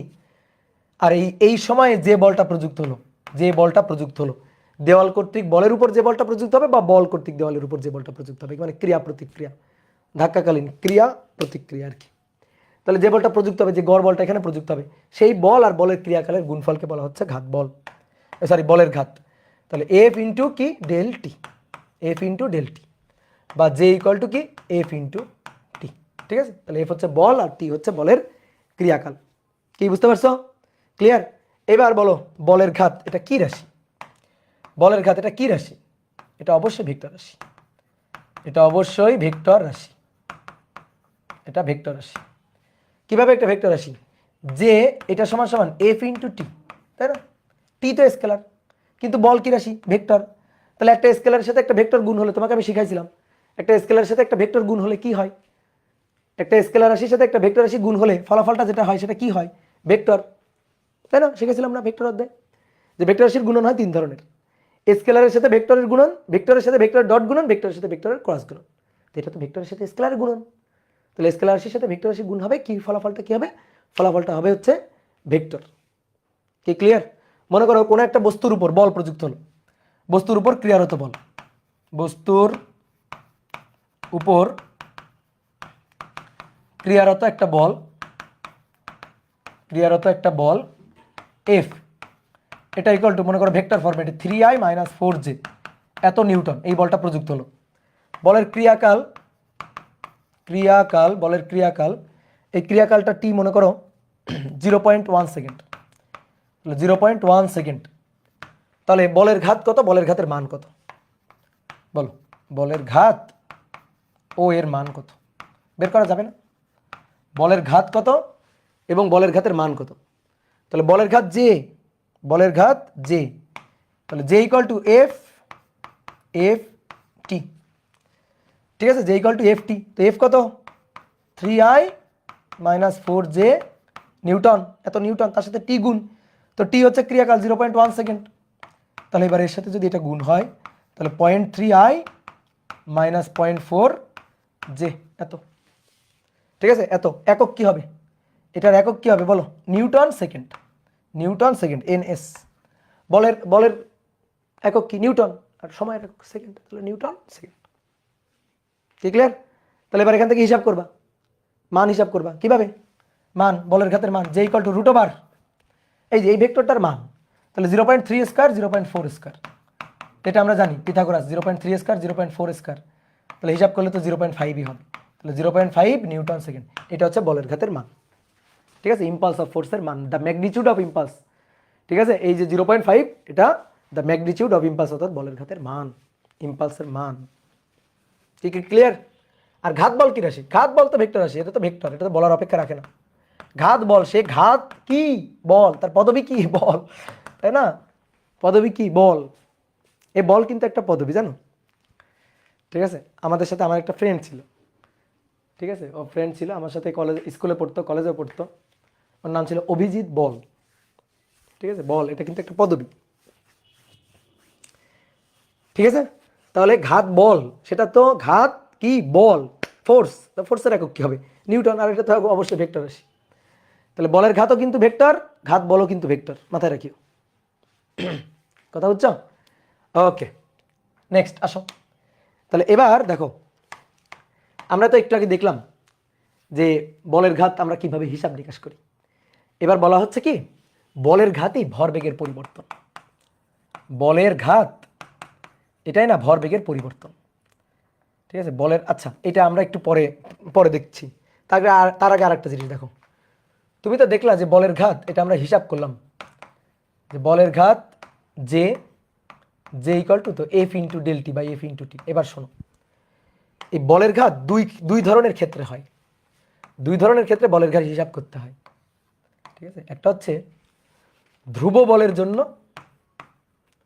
ধ্রুব বলের জন্য, ধ্রুব বলের জন্য বলের ঘাত, আর একটা হচ্ছে পরিবর্তনশীল বলের জন্য।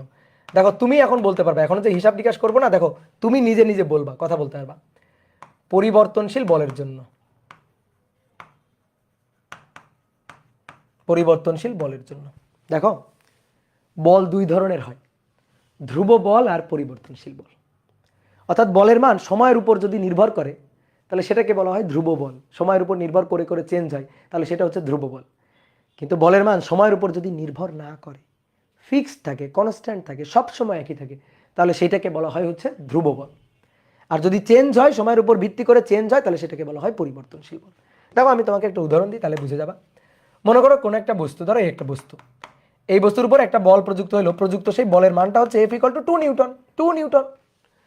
ধরো এই বলটা প্রযুক্ত হলো কতক্ষণ ধরে, বলের ক্রিয়াকালটা, বলের ক্রিয়াকাল, বলের ক্রিয়াকাল, এই বলের ক্রিয়াকাল ডেল টি, এই ডেল টি হচ্ছে ধরো 2 সেকেন্ড, ধরো 2 সেকেন্ড, 2 সেকেন্ড ধরে বলটা প্রযুক্ত হইল ডেল টি।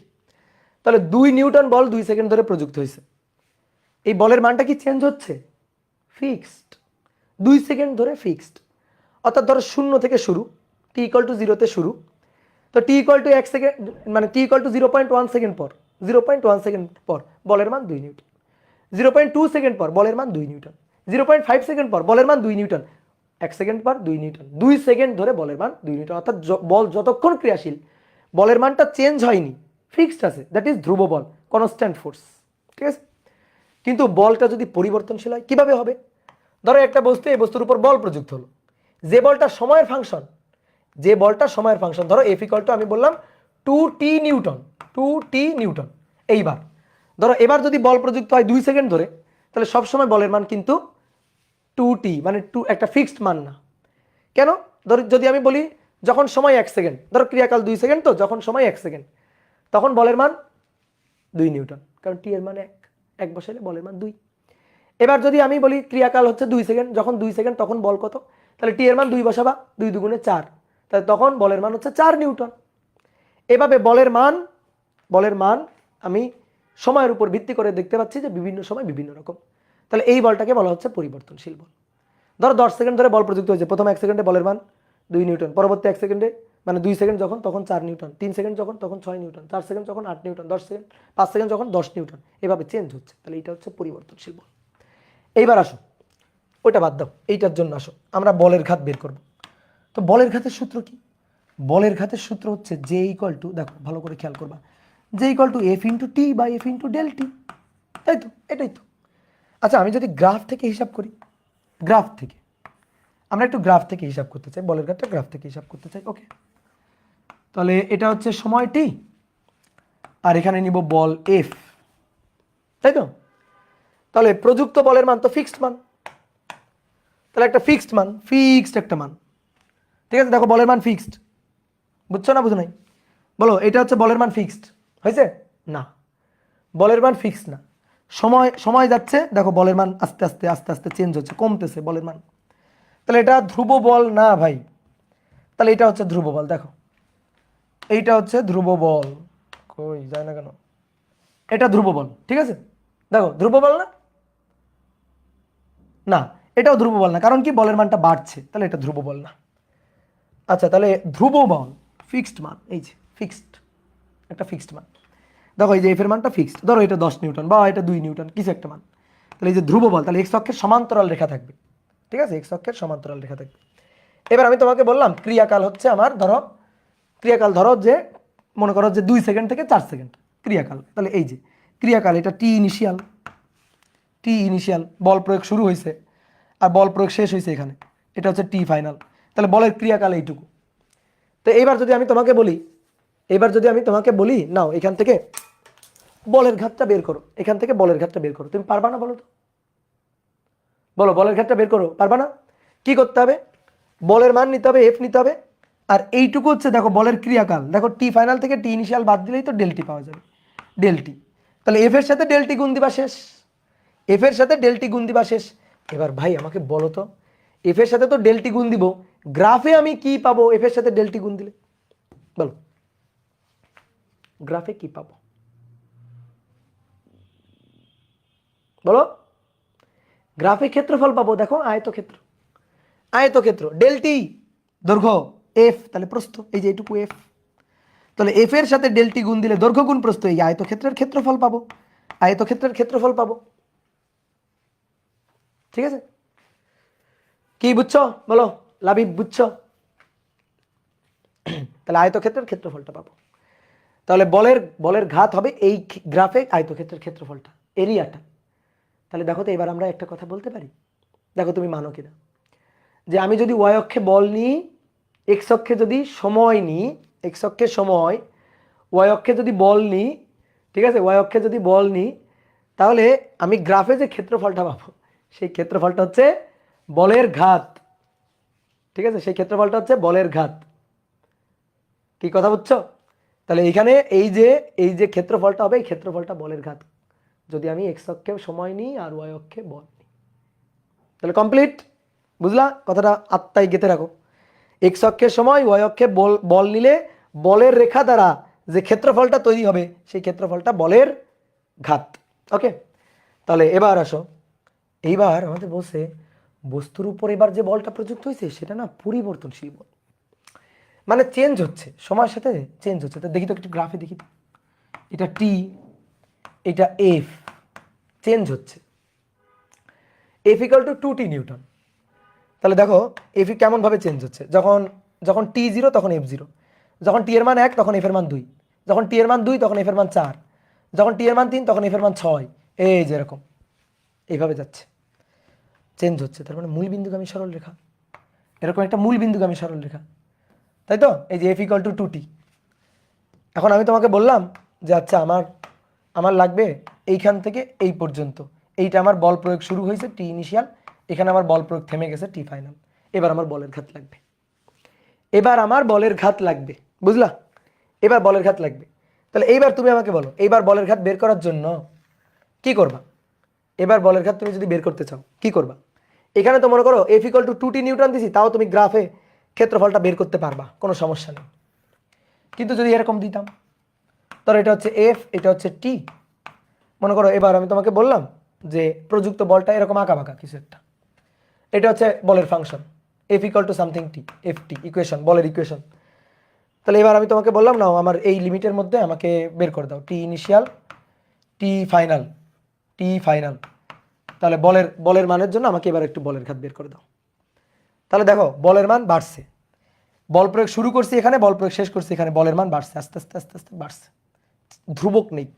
এখানে বলের মান কমছে বাড়ছে, কমছে বাড়ছে, দেখো কমছে বাড়ছে দুটোই হয়েছে। এবার আমাকে এই বলের ঘাত যদি বের করতে হয়, তার মানে এরিয়া বের করা। বলের ঘাত বের করা মানে কি, এই এরিয়াটা বের করা। তুমি যদি এবার একটা কাজ করো, তুমি যদি এবার বলো যে ভাই আমি এফ এর সাথে ডেলটি গুণ দিব, তুমি কত বড় ভুল করবা তুমি দেখো।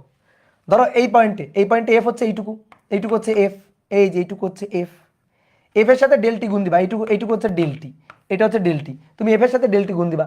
তুমি যদি এফ এর সাথে ডেলটি গুণ দাও তাহলে দৈর্ঘ্য গুণ প্রস্থ, তুমি আসলে এই ক্ষেত্রফলটুকু পাইলা। এবার বলো এটা কি তোমার কাঙ্ক্ষিত বলের ঘাত বা কাঙ্ক্ষিত এরিয়া? বলো। আমি তোমাকে কি বলছিলাম এক্স অক্ষে যদি সময় আর ওয়াই অক্ষে যদি বল না হয়, তাহলে গ্রাফে যে ক্ষেত্রফলটা তৈরি হবে বলের রেখায়, ওই সময়ের লিমিটে যে ক্ষেত্রফলটা তৈরি হবে, যেটা পাওয়া যাবে ওটা হবে বলের ঘাত, ওটা হবে ইম্পালস অফ ফোর্স। তাহলে এই ইম্পালস অফ ফোর্স বের করার জন্য এই যে আমি এফ এর সাথে ডেলটি গুণ দিলাম। এবার বলো এফ এর সাথে ডেলটি এটা চলবে? এটা জে ইকুয়াল টু, কেউ যদি লেখে এফ ইন্টু ডেলটি, তাহলে এটা মারাত্মক ভুল হয়ে যাবে না? কারণ এবার তো দেখো ঠিকঠাক ক্ষেত্রফল সে পাচ্ছে না। তাহলে এবার এই ঠিকঠাক ক্ষেত্রফল পাওয়ার জন্য আমার কি করতে হবে? এবার কি উপায় আছে? এবার উপায় আছে একটাই, সেই উপায়টাই হচ্ছে ইন্টিগ্রেশন। সেই উপায়টাই হচ্ছে ইন্টিগ্রেশন, বুঝলা? ঠিক আছে, সেই উপায়টা ইন্টিগ্রেশন। তাহলে এরকম যদি আঁকাবাঁকা ক্ষেত্র হতো, আঁকাবাঁকা ক্ষেত্র হয়, আঁকাবাঁকা বলের গ্রাফটা যদি সময়ের সাথে এইভাবে চেঞ্জ হয়, তাহলে এবার যদি আমি ক্ষেত্রফলটা বের করতে চাই, আমার এইটুকু ক্ষেত্রফল লাগবে, এটুকু ক্ষেত্রফল আমার বলের ঘাত। তাহলে ক্ষেত্রফল একেবারে ঠিকঠাক ওয়েতে, একেবারে ঠিকঠাক ক্ষেত্রফল বের করার একটাই উপায়, সেটা হচ্ছে ইন্টিগ্রেশন। ঠিক একইভাবে এখানে হয়তো সূত্র দিয়ে কোনোভাবে হয়তো কাকতালীয়ভাবে হয়ে যাবে, কিন্তু ওই ক্ষেত্রে তো আর হবে না। তো এই কারণে ক্ষেত্রফল বের করার সবচেয়ে স্মার্ট ওয়েটা হচ্ছে ইন্টিগ্রেশন। ঠিক আছে, সবচেয়ে স্মার্ট ওয়েটা হচ্ছে ইন্টিগ্রেশন।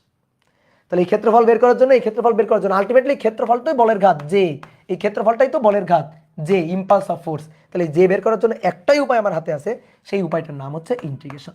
তাহলে ইন্টিগ্রেশন এফ ডিটি, টি এর সাপেক্ষে। কার সাপেক্ষে?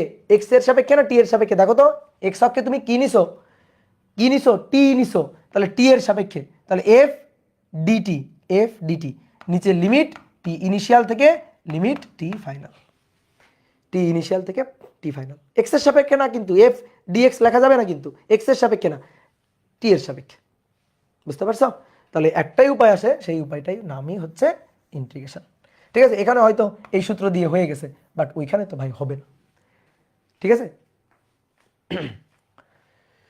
এই ক্ষেত্রেও তো ইন্টিগ্রেশন হতো, এই ক্ষেত্রে ইন্টিগ্রেশন দিয়ে করা যেত, ইন্টিগ্রেশন করলে এটাই আসতো। এখানে যদি ইন্টিগ্রেশন করতাম আমি, এটাই আসতো। দেখো যে ইন্টিগ্রেশন এফ ডিটি, তো যদি আমি ইন্টিগ্রেশন করি, দেখো টি ইনিশিয়াল টি ফাইনাল, তাহলে এফ ধ্রুবক বাইরে যাবে। কেন এফ বাইরে যাবে? এখানে কিন্তু এফ বাইরে আসতে পারবে না, কারণ এফটা চলক, এফ সময়ের উপর নির্ভর করে, বাইরে আসতে পারবে না। কিন্তু ভাই এখানে এফ তো ধ্রুবক, তার ধ্রুবক তো বাইরে যায়। তাহলে বাইরে গেলে ডিটি ইন্টিগ্রেশন, তো ডিটিকে ইন্টিগ্রেট করলে কি পাওয়া যাবে? টি। বলো ডিএক্সকে ইন্টিগ্রেট করলে যদি এক্স পাওয়া যায়, তাহলে ডিটিকে ইন্টিগ্রেট করলে কি পাওয়া যাবে? অবশ্যই টি পাওয়া যাবে। তাহলে ডিটিকে ইন্টিগ্রেট করলে টি পাওয়া যাবে, যার লোয়ার লিমিট টি ইনিশিয়াল এবং upper limit t final. So t final minus t initial, তাহলে এফ দেখো t final minus t initial, তো ভাই t final minus t initial তো ডেল টি, এই সময় ব্যবধানটাই তো। তাহলে এফ ইন্টু ডেল টি। দেখো তো এই সূত্র আমি ফেরত পাইলাম কিনা, বলো এই সূত্র আমি ফেরত পাইলাম কিনা? কি ক্লিয়ার? যেহেতু এফটা ধ্রুবক, এটা ধ্রুব বল, এফটা কনস্ট্যান্ট, সো এফ বাইরে। আর ডিটিকে ইন্টিগ্রেট করলে টি, একটু আগে তোমাকে দেখালাম তো, আমি হিসাব করে দেখালাম তো, ডিটিকে ইন্টিগ্রেট করলে কি পাওয়া যাবে? টি পাওয়া যাবে। তাহলে এবার t lower limit t initial, upper limit t final, so t final minus t initial. চিত্র থেকে দেখো টি ফাইনাল থেকে টি ইনিশিয়াল বাদ দিলে ডেল টি সময় ব্যবধান। ভাই ভেক্টরের বেসিক নলেজ থাকলে কি এই চ্যাপ্টার করা যাবে? হ্যাঁ অবশ্যই করা যাবে, ভেক্টর আর ক্যালকুলাসের বেসিক থাকলে এই চ্যাপ্টার অবশ্যই করা যাবে। বুঝছো? দেখো ঠিক আছে, ইন্টিগ্রেশন আর ডিফারেন্সিয়েশনকে বন্ধু বানায় নাও, তাহলে তোমার কাছে ফিজিক্স সহজ। বুঝতে পারছো?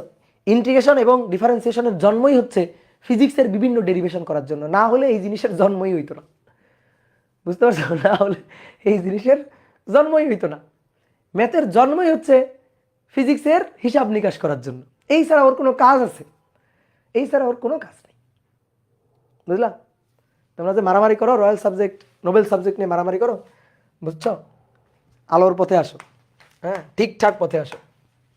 Physics physics is royal, physics হচ্ছে রয়্যাল সাবজেক্ট।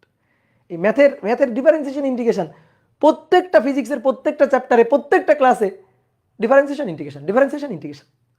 তাহলে দরকার কেন? এই ডিফারেন্সিয়েশন ইন্টিগ্রেশন জন্মই হয়েছে ফিজিক্সের হিসাব নিকাশ করার জন্য, এই কারণে ভালো করে ডিফারেন্সিয়েশন ইন্টিগ্রেশন করে নেব। ঠিক আছে? এই তোমার অভিধাতারে আবার বলিও না, নালিশ দিও না কিন্তু অভিধাতারে। তাহলে এবার আসো, দেখো বলের ঘাত এটা হচ্ছে ভরবেগের পরিবর্তন। বলের ঘাত মানে ভরবেগের পরিবর্তন, এটা আমাদের দেখাইতে হবে, প্রমাণ করতে হবে বলের ঘাত নাকি ভরবেগের পরিবর্তন। আসো তাহলে আমরা প্রমাণ করি।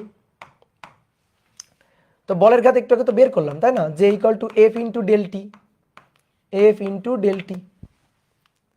তাহলে ধরো কোনো একটা বস্তুর উপর বল প্রযুক্ত হলো, বল প্রযুক্ত হয়ে তার ভরবেগের পরিবর্তন ঘটালো, তাহলে বলের ঘাত হচ্ছে ভরবেগের পরিবর্তন। তাই এটা আমরা প্রমাণ করতে চাই। তো যে equal to F into del t লিখলাম, এবার এফ ইকুয়াল টু তো এম এ ইন্টু ডেল টি। তাহলে এ মানে v minus u divided by t. এই টি মানে তো ডেল টি, তাই না? এই টি মানে তো সময় ব্যবধান, ডেল টি ইন্টু ডেল টি। তাহলে এই ডেল টি আর ডেল টি দুই পাশ থেকে ভ্যানিশ, তাহলে কি থাকলো বলো? M V minus U. আমি একটু ভেঙে লিখি, এম ভি আর এম ইউ লিখলাম, বলো লিখলাম। এম ভি শেষ ভরবেগ, তাই না? শেষ বেগ, ভি শেষ বেগ। এম ইউ আদি ভরবেগ, তাহলে শেষ ভরবেগ বিয়োগ আদি ভরবেগ, পি ফাইনাল, পি ভরবেগ, P initial, that is del P, ভরবেগের পরিবর্তন। তাহলে আমরা একটা সুন্দর সূত্র পাইলাম কিন্তু, J equal to del P that is M V minus U. J equal to del P, সেখান থেকে এম ভি মাইনাস ইউ, এই যে এটা বলের ঘাত ভরবেগের পরিবর্তন। দেখো হিসাব নিকাশ করে ফেলছি, বলের ঘাত ভরবেগের পরিবর্তন হিসাব করে ফেলছি না? বলো। Good, very good. বলো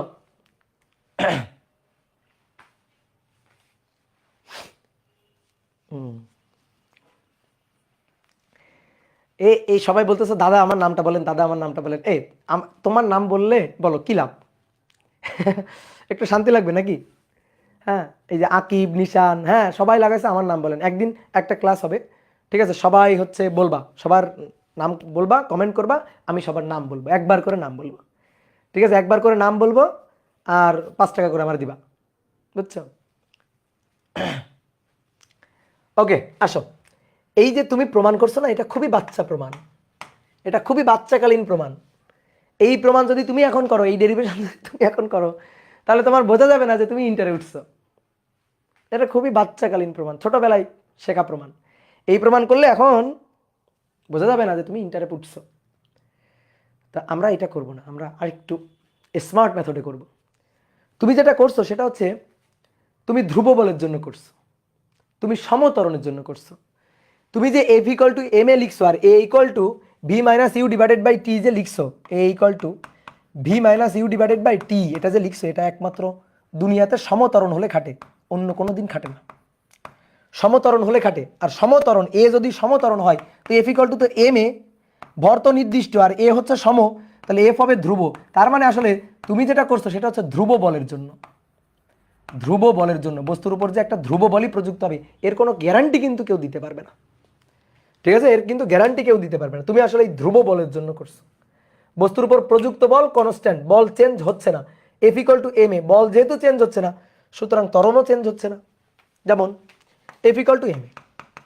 তো আমি বললাম এফ এর মানটা হচ্ছে ধ্রুবক, ধরো 10 নিউটন, 10 নিউটন, এর মান 2 কেজি, 2 কেজি, ঠিক আছে, বা সরি এম এর মান 2 কেজি, তাহলে এ হচ্ছে দেখো 5 মিটার/সেকেন্ড স্কয়ার।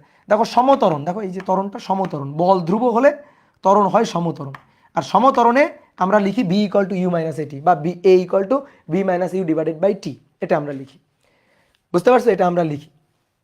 সমত্বরণ না হলে এগুলো চলে না। বুঝতে পারছো? অসমত্বরণ হলে তখন আর ওই v equal to u plus at খাটে না, s equal to ut plus half at square খাটেই না, v equal to u plus মানে sorry v square equal to you square plus 2s এগুলা কিচ্ছু খাটে না। তাহলে অসমতরণের জন্য একটাই পথ খোলা আছে, ক্যালকুলাস, যোগাযোগ অন্তরীকর অসমতরণ হলে, তাই না? একটাই পথ, ইয়েস, ক্যালকুলাস। তাহলে এইবার আসো, যদি ধ্রুব বল না হয়, এটা যেটা আমরা করছি, বল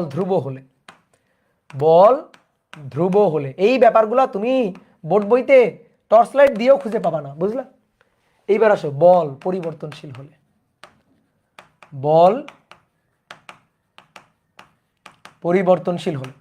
তো বল পরিবর্তনশীল হলে কি নতুন সূত্র হবে? তখন কি ভরবেগের পরিবর্তন বলের ঘাত হবে না? হবে, কিন্তু সেটা আমরা বিশ্বাস করি না, আমরা প্রমাণ করার পরে মেনে নিব। তাহলে জে ইকুয়াল টু কোন সূত্র? পরিবর্তনশীল বল হলে কি এফ ডেল টি খাটে না? তাহলে ইন্টিগ্রেশন এফ ডি টি, টি ইনিশিয়াল টু ফাইনাল, টি ইনিশিয়াল থেকে টি ফাইনাল, বুঝছো? টি এর লিমিট, যেহেতু টি এর সাপেক্ষে টি এর লিমিট, যদি টি এর সাপেক্ষে না হয় অন্য কিছুর সাপেক্ষে, তাহলে তার লিমিট। তাহলে এবার এফ ইকুয়াল টু কি? দেখো এফ ইকুয়াল টু কি? F equal to M A না, F equal to M A না, F equal to M A না, F equal to DP by DT বা ডিডিটি অফ পি। কেউ যদি তোমাকে বলে এই বলের সূত্র বলো, তুমি যদি লিখে দাও F equal to M A, ঠিক আছে, তাহলে আমি তোমাকে 10-এ দিব 2। আর তুমি যদি লেখো বলের সূত্র F equal two DDT of P, তাহলে আমি তোমাকে 10-এ 10 দিব। ঠিক আছে? বলের সূত্র কি? DDT of P. ভরবেগের পরিবর্তনের হারই প্রযুক্ত বল, সেটা সমতরণ হোক বা অসমতরণ হোক, ধ্রুব বল হোক বা পরিবর্তনশীল বল হোক, যাই হোক। তাহলে F equal to DP DT, দেখো ডিপি ডিটি, এটা ডিটি ইন্টিগ্রেশন, ঠিক আছে। এইবার দেখো ডিপি ভ্যানিশ, তাহলে ডিপি কাটাকাটি হলে ভ্যানিশ হয়ে গেলে কি থাকলো? ডিপি থাকলো। কার সাপেক্ষে? পি এর সাপেক্ষে। তাহলে এবার ভরবেগের, এবার আর সময়ের লিমিট বসবে না, ডিটি এর সাপেক্ষে সময়ের লিমিট। ভরবেগ, তাহলে আদি ভরবেগ পি ইনিশিয়াল, শেষ ভরবেগ পি ফাইনাল, বুঝছো? আদি ভরবেগ পি ইনিশিয়াল, শেষ ভরবেগ পি ফাইনাল। তাহলে ডিপি কে ইন্টিগ্রেট করলে পি, ডিএক্স কে ইন্টিগ্রেট করলে, আমি আগেও দেখাইছি, ডিএক্স কে ইন্টিগ্রেট করলে এক্স, ডিটি কে ইন্টিগ্রেট করলে টি, তাহলে ডিপি কে ইন্টিগ্রেট করলে পি, তাহলে পি যার লোয়ার লিমিট পি ইনিশিয়াল এবং upper limit that is p final. তাহলে p final minus p initial, এই দেখো p final minus p initial, that is del p, অর্থাৎ ভরবেগের পরিবর্তন ডেল পি এটা। তাহলে দেখো জে ইকুয়াল টু প্রমাণ হইল কিনা, J equal to del P প্রমাণ করতে পারলাম কিনা আমরা, বুঝলা? এইটা হচ্ছে বড় মানুষের মেথড, বুঝলা? এগুলা যদি তুমি লেখো, এরকম ডেরিভেশন যদি লেখো, তাহলে বোঝা যাবে যে তুমি বড় হয়ে গেছো, তোমার সাথে এখন একটু সম্মান দিয়ে তোমার কথা বলতে হবে, বুঝলা? তখন বোঝা যাবে যে হ্যাঁ ঠিক আছে, তুমি বড় হয়ে গেছো। তাহলে আরেকবার বলি নাকি? ঠিক আছে, এফ মানে ডিপি ডিটি অফ পি। তো ভাই ডিটি কাটাকাটি পড়ে থাকলো ডিপি, আর ডিপি কে ইন্টিগ্রেট করলে, ডিএক্স কে ইন্টিগ্রেট করলে যদি এক্স হয়, তো ডিপি কে ইন্টিগ্রেট করলে পি, যার lower limit p initial, upper limit P final. এবার পি এর মান একবার পি ফাইনাল বসবে, একবার পি এর মান পি ইনিশিয়াল বসবে, তাহলে পি ফাইনাল থেকে পি ইনিশিয়াল বিয়োগ, তাহলে শেষ ভরবেগ থেকে আদি ভরবেগ বিয়োগ, এটাই তো ভরবেগের পরিবর্তন, তাই কি না বলো? এই যে তোমরা বললে আবার বলতে, বলছি, কিন্তু আবার বলতে বলছি, ঠিক আছে, বুঝছো? তাহলে এখন বড় হয়েছো না, নিজেকে প্রিপেয়ার করে নেবে যে আমি এখন বড় হয়েছি, এখন আমি এই টাইপের ডেরিভেশন করব।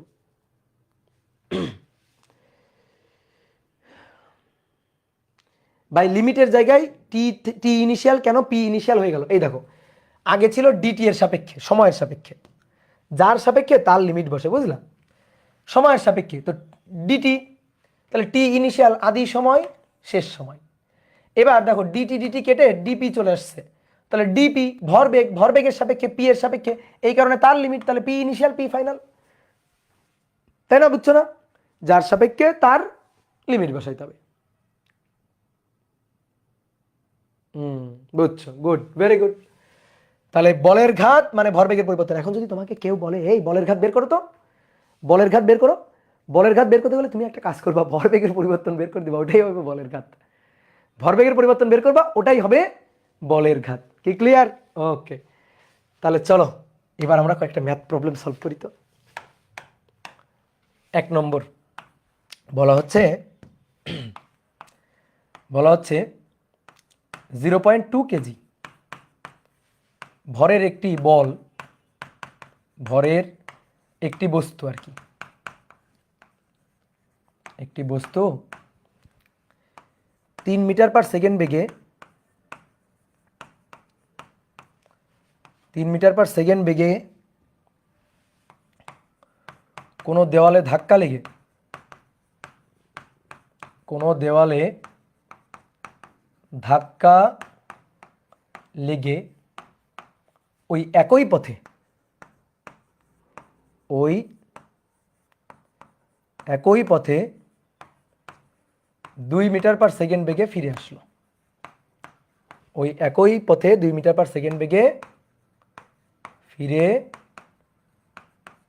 আসলো। ঠিক আছে, ওই একই বেগে 2 মিটার পার সেকেন্ড বেগে ফিরে আসলো। বলের ঘাত, বলের ঘাত ও ঘাত বল কত? ঠিক আছে, বলের ঘাত ও ঘাত বল কত, প্রযুক্ত বল কত? ঠিক আছে, আচ্ছা বল আপাতত বের করা যাবে না, কারণ সময় দিয়ে দিইনি। আপাতত বলের ঘাত, আপাতত বলের ঘাত কত? তো খুবই সহজ। তো দেখো, এই একটা দেওয়াল, একটা বস্তু 2 কেজি 0.2 কেজি ভরের বস্তু, এই 0.2 কেজি ভরের বস্তুটা এইভাবে গিয়ে দেওয়ালে গিয়ে ধাক্কা লাগলো। এর ভরের মান 0.2 কেজি। কত বেগে গিয়ে ধাক্কা লাগছে? 3 মিটার পার সেকেন্ড বেগে ধাক্কা লাগে, একই পথে 2 মিটার পার সেকেন্ড বেগে ফিরে আসলো। তাহলে 3 মিটার পার সেকেন্ড বেগে গিয়ে ধাক্কাটা লাগাইছে। ওকে, তাহলে এটা ধাক্কা লাগানোর আগের ঘটনা। এবার আসো, ধাক্কা লাগানোর পরে কি করছে? ধাক্কা লাগানোর পরে আবার ফেরত গেছে, ধাক্কা লেগে ফেরত চলে গেছে। তাহলে ধাক্কাটা লাগলো, লাগার পরে এবার এই যে ফেরত যাচ্ছে, ওই সরল রৈখিক পথে, একই পথে, যে পথে এসে ধাক্কা লাগলো ওই পথে আবার ব্যাক চলে যাচ্ছে।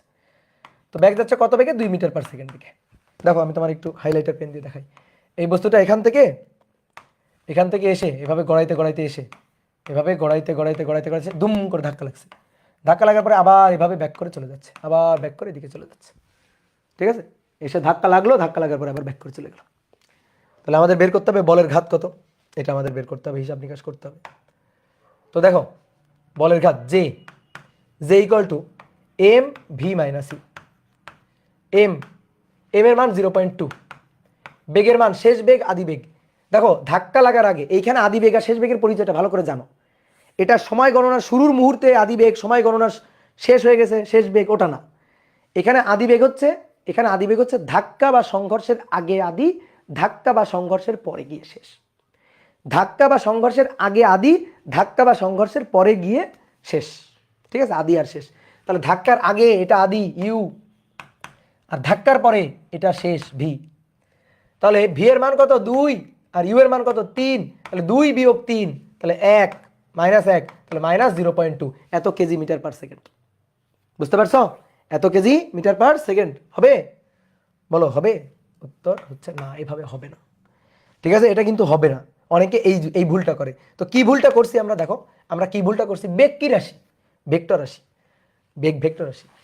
তাহলে শোনো, আমরা যদি ধরি এই দিকগুলো পজিটিভ, তাহলে যারা যারা এই দিকে যাবে তারা নেগেটিভ। তোমার নির্দিষ্ট করে আগে ধরে নিতে হবে।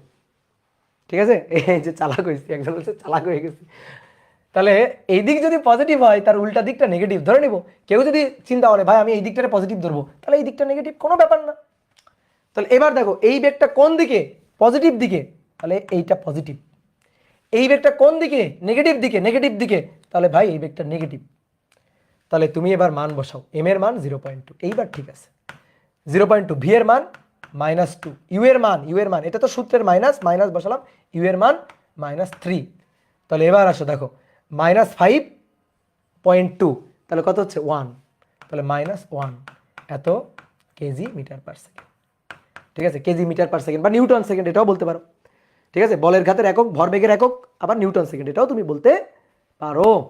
বুঝতে পারছো? এই হচ্ছে অ্যান্সার। তাহলে দ্য ম্যাগনিটিউড অফ ইম্পালস কত?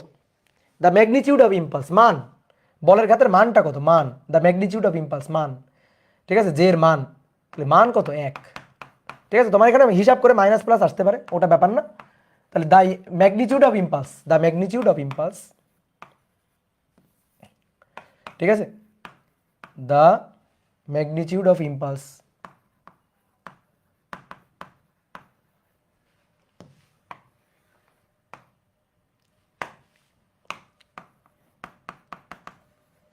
The magnitude of impulse is 1 KG metre per second. ঠিক আছে, মান, বলের ঘাতের মানটা কত? কেউ যদি এই দিকটারে পজিটিভ ধরে, এই দিকটারে নেগেটিভ ধরতো, এখানে প্লাস চলে আসতো, কোনো ব্যাপার না। এবার শোনো, এটা একটা মেথড। আর একটা মেথড তোমার শেখাই, সেটা হচ্ছে ভেক্টর। সেটা হচ্ছে ভেক্টর মেথড, অর। এটা একটা method, or vector method, vector নিয়মে। ঠিক আছে, ভেক্টর মেথড, ভেক্টর নিয়মে। ঠিক আছে, তাহলে ভেক্টর নিয়মে কিভাবে করা যায়, কিভাবে হিসাব নিকাশ করা যায়? দেখো, আমার লাগবে জে, তো জে মানে ভাইয়া এম ভি মাইনাস ইউ।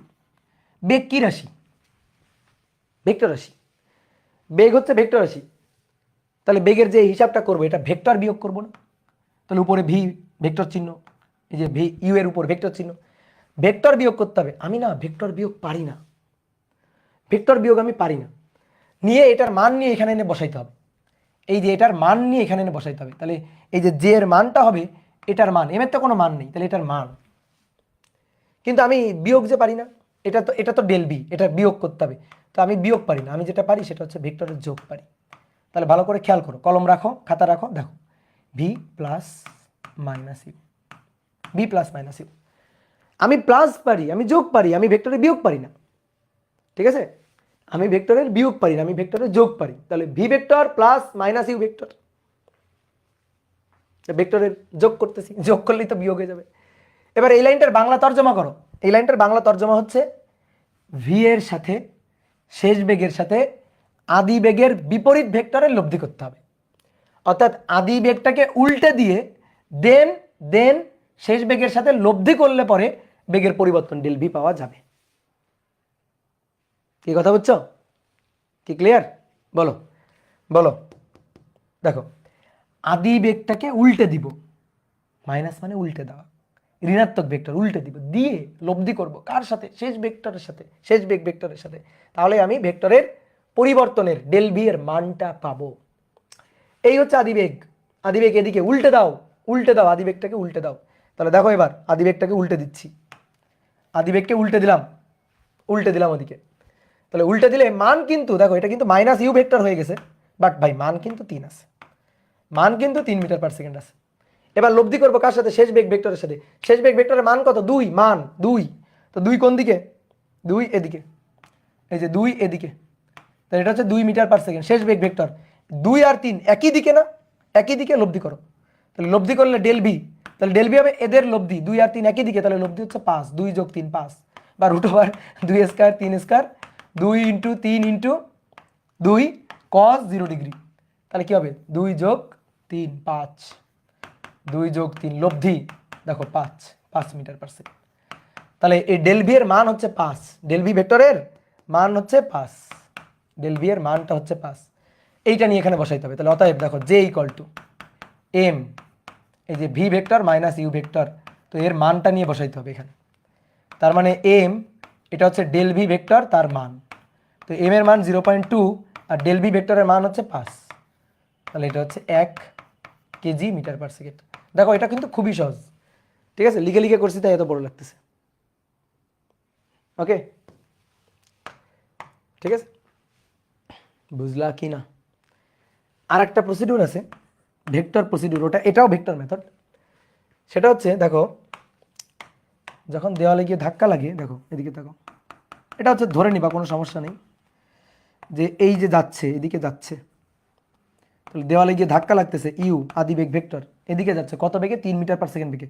তো ধরলাম, এই যে ধরে নিলাম এই দিকটা কোন অক্ষ? এক্স অক্ষ ধরে নিলাম, এই দিকটা এক্স অক্ষ, তাহলে এক্স অক্ষ বরাবর যাচ্ছে, তাহলে 3i ক্যাপ এক্স অক্ষ বরাবর। আর ধাক্কা লাগার পরে এদিকে ফেরত আসতেছে, তাহলে এটা ভি, তাহলে এটা এক্স অক্ষের বিপরীত দিকে ফেরত আসতেছে, তাহলে ভি হচ্ছে 2 মিটার পার সেকেন্ড, কিন্তু -2i ক্যাপ, -2i ক্যাপ ধরে নিলাম। হ্যাঁ, এই যে একজন বলছে ভাইয়া আইজেকে দিয়ে করেন, ইয়েস আইজেকে দিয়েই তো করবো, এটাই তো আসল মেথড। এইসব বাচ্চারা করবে, এগুলা এগুলা করবে, ঠিক আছে, মনে করো যে নেদা বাচ্চা, এগুলা করবে মনে করো আরো আরো আরো আরো নেদা বাচ্চা, আর আমরা করবো এটা U equal to 3i cap, V equal to -2i cap. কারণ এটা ধনাত্মক দিক হলে এটা ঋণাত্মক দিক, এটা এক্স অক্ষ ধনাত্মক হলে এটা এক্স অক্ষের ঋণাত্মক, -2i ক্যাপ। সো এবার দেখো J, J equal to M V minus U, V minus U, এই যে জে ভেক্টর ফরম্যাট একেবারে, জে এর উপর ভেক্টর সাইন, এম এর উপর দিব না, ভি এর উপর দিব, ইউ এর উপর দিব, তাহলে এম তো 0.2 আর ভি ভেক্টর হচ্ছে -2i, মাইনাস ইউ ভেক্টর হচ্ছে -3j, -3i সরি, তাহলে -5i, তাহলে 0.2 এর সাথে -5i, তার মানে 1i, ঠিক আছে, মাইনাস শুধু i, তাহলে মাইনাস শুধু i, ঠিক আছে, মাইনাস শুধু i। এবার এর মান কত? জে এর মান কত? এর মান হচ্ছে 1 কেজি মিটার পার সেকেন্ড, বুঝলা? কারো শেখায়ও না কিন্তু, খবরদার খবরদার, এটা হচ্ছে ভেক্টর মেথড, আই জে দিকে দিয়ে, ঠিক আছে। তাহলে বড় বাচ্চারা এভাবে করবে, বুঝছো, নেদা বাচ্চারা এভাবে করবে, আরো নেদা বাচ্চারা এভাবে করবে। তুমি তো বড় বাচ্চা, হ্যাঁ একজন বলছে ভাই আমরা তো বড় বাচ্চা, হ্যাঁ বড় বাচ্চারা করবে এভাবে অর। তাহলে 3 মেথডে করলাম কিন্তু, ওকে গুড। দেখো আই জে কে দিয়ে করলে কত সহজ। ওকে, এবার আসো 2 নম্বর, 2 0.5 কেজি একটি ফুটবল 30 মিটার পার সেকেন্ড বেগে গতিশীল থাকা অবস্থায়, এত বেগে গতিশীল থাকা অবস্থায় কিক দেওয়া হলো, কিক দেওয়া হলো, এত বেগে গতিশীল থাকা অবস্থায় কিক দেওয়া হলো, ফলে একই দিকে 60 মিটার পার সেকেন্ড বেগ অর্জন করলে বলের ঘাত নির্ণয় করো, বলের ঘাত নির্ণয় করো, করো করো করো। একটা ফুটবল, এই ফুটবলটা তার ভর হচ্ছে এম হচ্ছে 0.5 কেজি, এই ফুটবলটা কত বেগে গতিশীল? 30 মিটার পার সেকেন্ড বেগে, আদি বেগ ইউ, আচ্ছা মানটাই লিখি, 30 মিটার পার সেকেন্ড বেগে গতিশীল, ধাক্কা দেওয়ার আগে, কিক দেওয়ার আগে, কিক দেওয়ার পরে কি হয়েছে? কিক দেওয়ার পরে ওই একই দিকে ফুটবলটা, কিক দেওয়ার পরে একই দিকে ফুটবলটা ভি 60 মিটার পার সেকেন্ড বেগে গতিশীল, একই দিকে, কি বুঝলা? তাহলে এবার আমাদের বলের ঘাত বের করতে হবে, J M V minus U. দেখো এবার আমি যদি এই দিকটারে পজিটিভ ধরি, এই দিকগুলা নেগেটিভ দিক, তাহলে এটাও যে দিকে পজিটিভ দিকে, এটাও সেই দিকে পজিটিভ দিকে, তাহলে এখানে এবার চট করে মান বসে দাও, এম এর মান 0.5, ভি এর মান 60, মাইনাস ইউ এর মান 30, তাহলে এখানে কত? এখানে হচ্ছে 30 গুণ 0.5 মানে 1/2, মানে 15 কেজি মিটার পার সেকেন্ড। তাহলে the impulse of force is 15 KG metre per second, the magnitude of impulse is 15 KG metre per second. কি কথা বুঝছো? ক্লিয়ার। এবার দেখো আর একটা মেথড আমি একটু দেখাই দিই, অর এই যে বলটা, এই বলটা এদিক বরাবর যাচ্ছে ধরলাম, তাহলে আদি বেগ ভেক্টর ইউ হচ্ছে 30i ক্যাপ, এটা হচ্ছে ধাক্কার আগে, আর ধাক্কার পরে ভি ওই একই দিকেই, তাহলে 60i ক্যাপ, কারণ আমি এই দিকটারে ধরলাম এক্স অক্ষ, ঠিক আছে। তাহলে এবার জে ভেক্টর ফরম্যাটে এম ভি মাইনাস ইউ, তাহলে ভেক্টর ফরম্যাটে করলে এম এর হচ্ছে 0.5 আর ভি হচ্ছে 60i মাইনাস ইউ হচ্ছে 30i, তাহলে 60i থেকে 30i বাদ দাও, তাহলে 30i, তাহলে 0.5 ইন্টু 30i, তাহলে 15i এত কেজি মিটার পার সেকেন্ড। আর যা impulse of force, magnitude of impulse of force, যে মান মডুলাস মান, that is 15 KG metre per second. দেখছো কত সহজ না? বলো বলো বলো, সহজ কিনা?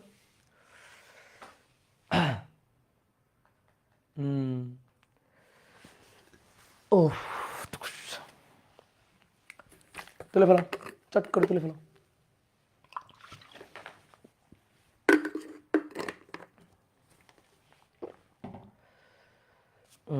সেকেন্ড মেথডটা তো ইজিয়েস্ট, এই কারণে তো ভেক্টর। ভেক্টর মনে করো যে আত্মার সাথে মিশে যেতে হবে, ভেক্টরের আত্মার সাথে মিশে যেতে হবে, ভেক্টর ছাড়া কিছু নাই, দুনিয়ার সব কিছুই এখন ভেক্টর। ঠিক আছে, 3 নম্বর, বায়োলজিতেও দেখবা মাঝে মাঝে ভেক্টর চলে আসছে। ঠিক আছে, বায়োলজিতে, বাংলাতে, সব জায়গায় দেখবা ভেক্টর চলে আসছে। বলা হচ্ছে একজন বালক 10 মিটার উচ্চতা থেকে লাফ দিয়ে ভূমিতে পড়ল। উচ্চতা থেকে লাফ দিয়ে ভূমিতে পড়ল।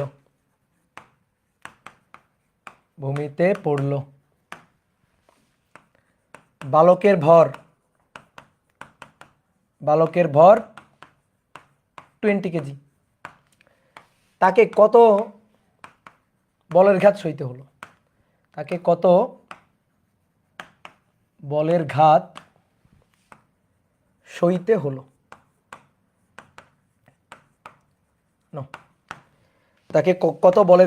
হলো? দেখো আমি অফলাইনে কিন্তু প্রশ্ন লিখে দিই না, বুঝছো? অফলাইন ওদের যখন পড়াই বাচ্চাদের, আমি কিন্তু প্রশ্ন লিখে দিই না, কারণ কি তখন চিত্র এঁকে দিই। কিন্তু তোমাদের যেহেতু মানে লেকচার শিট দেওয়া লাগে এবং তোমরা খাতায় নোট করো, এই কারণে কিন্তু আমি প্রশ্নটা লিখে দিচ্ছি। ঠিক আছে, তো প্রশ্ন মনে করো যে আমার সাথে না তুললেও হবে, পরে তুললেও হবে। এটা হচ্ছে ভূমি। একজন বালক কি করছে, একটা বিল্ডিং এর ছাদে বসেছিল, সেই ছাদ থেকে লাফ দিয়ে পড়ছে।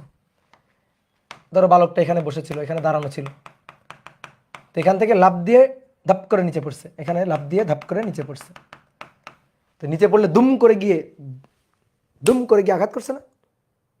বুঝছো? তাহলে দুম করে গিয়ে আঘাত করছে, তাহলে যখন আঘাত করছে তখন তাকে কত বলের ঘাত সইতে হবে? এখান থেকে যখন লাফ দিয়ে পড়ছে তখন তো জাস্ট লাফ দিয়ে পড়ছে, ইউ হচ্ছে 0, বুঝছো? ইউ হচ্ছে 0। এখানে গিয়ে যখন আঘাত করছে তখন ভি বেগে আঘাত করছে না? বলো, এখানে গিয়ে যখন আঘাত করছে তখন ভি বেগে দুম করে ভি বেগে গিয়ে আঘাত করছে না? সেই বেগটা লিখবা না কেউ আগে, খবরদার কেউ আগে লিখবা না কিন্তু, সেই বেগটা ভি। তাহলে কত উচ্চতা থেকে পড়ছে? 10 মিটার। তাহলে কত বেগ নিয়ে আঘাত করছে সেই বেগটা বের করা যাবে। এটা হচ্ছে আমার আদি বেগ, এটা হচ্ছে আমার শেষ বেগ। তাহলে ভি তো বের করা যাবে, V square equal to you square plus 2gh। U এর মান তো 0, তাহলে অর্থাৎ ভি ইকুয়াল টু √2, জি এর মান 9.8 ইন্টু এইচ এর মান 10 মিটার। এখান থেকে ভি বের করবা, আর ইউ এর মান তো 0, আর এর ভর হচ্ছে 20 কেজি। তাহলে J equal to M V minus U. M এর মান কত? 20 কেজি। ভি এর মান হচ্ছে এই যে √98 হবে। ঠিক আছে, 10 দুগুণে 20 গুণ হচ্ছে 98। আচ্ছা যাই হোক, কিছু একটা হবে, মান কিছু একটা পাবা, মাইনাস ইউ তো 0। তাহলে এখান থেকে বলের ঘাত বের করবা। বলো তো এই মেথডে এইভাবে যে করলাম, এখানে ভুলটা কোথায় বলো তো দেখি? ভুল আছে, হ্যাঁ এখানে একটা ভুল হয়েছে। ঠিক আছে, ভুল হয়েছে, তোমার বুঝতে ভুল হয়েছে। বলো তো ভুলটা কোথায় হয়েছে? সব ভুল, একজন বলছে সব ভুল, হয় পাগল। কোথায় ভুল হয়েছে? ইউ 0 না, আচ্ছা ইউ 0 না, গুড, ভেরি গুড।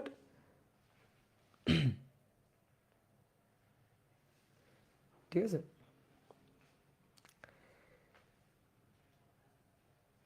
ভাই সইতে পারি না, কে সইতে পারো না? তরণ কি তরণ, এই পাগল। দেখো এদিকে দেখো এইভাবে করাটা ভুল হচ্ছে কি, তুমি আদি বেগ আর শেষ বেগ চিনছো না। অনেকে মনে করে আদি বেগ এটা 0, এই যে ইউ 0 আর ভি বেগে আঘাত করবে, ইউ 0 নিয়ে পড়ছে না, এইটা আদি বেগ না, এইটা শেষ বেগ না। আদি বেগ আর শেষ বেগ তোমার এবার চিনতে হবে, ভালো করে চিনতে হবে আদি বেগ কি শেষ বেগ কি। আমি কি বলছিলাম? ধাক্কার মুহূর্তে আদি বেগ ইউ, যখন ধাক্কা দিচ্ছে আদিবেগ, আদিবেগ, ধাক্কার পরে থেমে গেছে, মাটিতে এরকম দুম করে যে পড়ে থেমে গেছে। তাহলে থেমে গেলে শেষ বেগ 0। তাহলে আদিবেগ ইউ থেমে যাওয়ার পরে শেষ বেগটা 0। এটা আদিবেগ না, এটা এখান থেকে লাফ দিয়ে পড়ছে ঠিক আছে, কিন্তু ধাক্কা লাগার আগে আমাদের হিসাবের আগে বলের ঘাতের হিসাবে যেটা আদিবেগ সেটা হচ্ছে এইখানে গিয়ে যখন পড়ছে তখনকার বেগটা। তাহলে এবার আসো, এই ইউ স্কোয়ার এটা ইকুয়াল টু এই 0 স্কোয়ার প্লাস 2gx, ঠিক আছে, এটাকে ভি না, এটা আদিবেগ ইউ, বুঝলা? তাহলে এখানে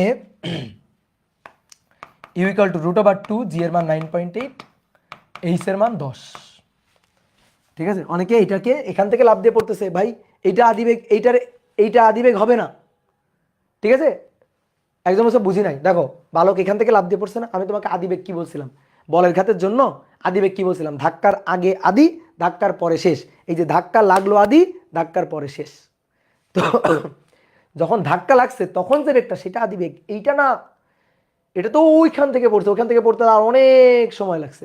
তাহলে ধাক্কার ঠিক পূর্ব মুহূর্তে আদি, আর ধাক্কার পরে থেমে গেছে শেষ বেগ 0, এটাই হচ্ছে কাহিনী, ঠিক আছে। ওকে, এবার বুঝছে, হ্যাঁ।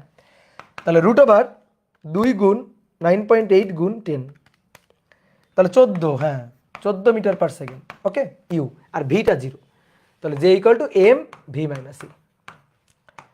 তাহলে এম এর মান কই কই কই, এম এর মান 20, ভি এর মান 0, ভি তো 0, আর ইউ মাইনাস ইউ। তো ধরো আমি নিচের দিকটাকে প্লাস ধরলাম, এদিকে তাকাও, ধরো আমি নিচের দিকগুলাকে প্লাস ধরলাম, তাহলে উপরের দিকগুলা মাইনাস।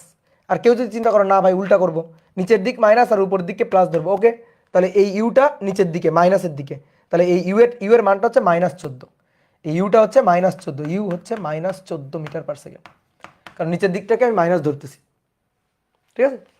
তাহলে ইউ এর মানটা যদি -14 বসাই, যে -14 বসালাম, মাইনাসে মাইনাসে প্লাস 14, 14 গুণ 20, 14 দুগুণে 28, তাহলে 280 এত কেজি মিটার পার সেকেন্ড, ঠিক আছে, বলো বুঝছোই না? এই হচ্ছে হিসাব 3 নম্বর। এবার আসো কয়েকটা গ্রাফ প্রবলেম সলভ করবো আমরা, ঠিক আছে, কয়েকটা গ্রাফ প্রবলেম সলভ করবো, তারপর আরো কয়েকটা লিখিত ম্যাথ আছে। বলতেছে চিত্রে 2 কেজি ভরের একটি বস্তুর সরণ বনাম সময় লেখচিত্র দেখানো হলো, ঠিক আছে, চিত্রে 2 কেজি ভরের একটি বস্তুর সরণ বনাম সময়ের লেখচিত্র দেখানো হলো। আগের স্লাইডটা তুলতে পারো নি, আচ্ছা নাও তোলো তোলো তোলো তোলো।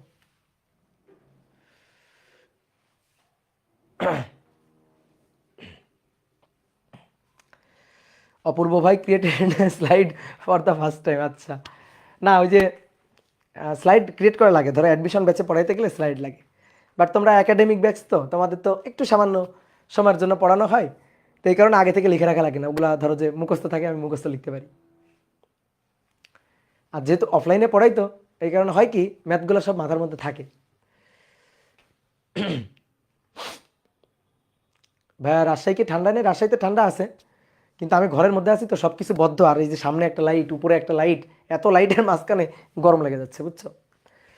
আচ্ছা আসো দেখো, তুলবা না, কোনো তোলার দরকার নেই, ভালো করে বুঝবা। এই ম্যাথগুলো ছোট ছোট ম্যাথ, খাজনার চেয়ে বাজনা বেশি, বোঝো? খাজনার চেয়ে বাজনা বেশি, এই ম্যাথগুলো হচ্ছে তাই। ম্যাথ হচ্ছে এতটুকু ম্যাথ, তার কি বিশাল বাংলা কথা, চিত্র টিত্র কত কিছু। যে ম্যাথে দেখবা উদ্দীপক বড় সেই ম্যাথ সহজ ছোট, বুঝছো? আর যে ম্যাথে দেখবা কথা কম সেই ম্যাথ অনেক বড় হয়। তো দেখো কি বলা আছে, বলা আছে 2 কেজি ভরের একটি বস্তুর সরণ বনাম সময় লেখচিত্র, সরণ এক্স, সময়, সরণ বনাম সময় লেখচিত্র দেওয়া আছে। এবার আমাদের বলতেছে নাও টি ইকুয়াল টু 2 সেকেন্ড থেকে 6 সেকেন্ড, টি ইকুয়াল টু এই যে 2 সেকেন্ড থেকে 6 সেকেন্ড, এই সময়ে বলের ঘাত হিসাব করো। তোমাদের আমি প্রশ্ন তোলার না, প্রশ্নটা সলভ করার টাইম দিচ্ছি, প্রশ্ন তোলার টাইম দিচ্ছি না, নিজেরা চিন্তা করার টাইম দিচ্ছি। বলো কি হবে বলো? এই যে লিখছে 0 0 0 0 0, শোনো শোনো শোনো, ঝড়ে বক মরে ফকিরের কেরামতি বলে সবসময় কিন্তু কাজে লাগবে না, ঠিক আছে, ঝড়ে বক মেরো না, করো, 0 হবে না, করো।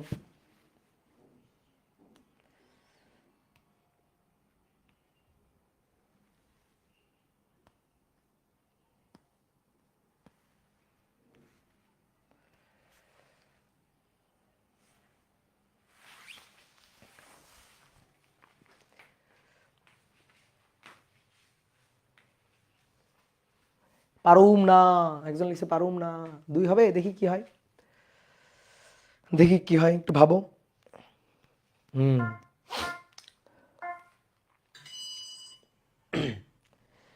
এইবার আসো দেখো,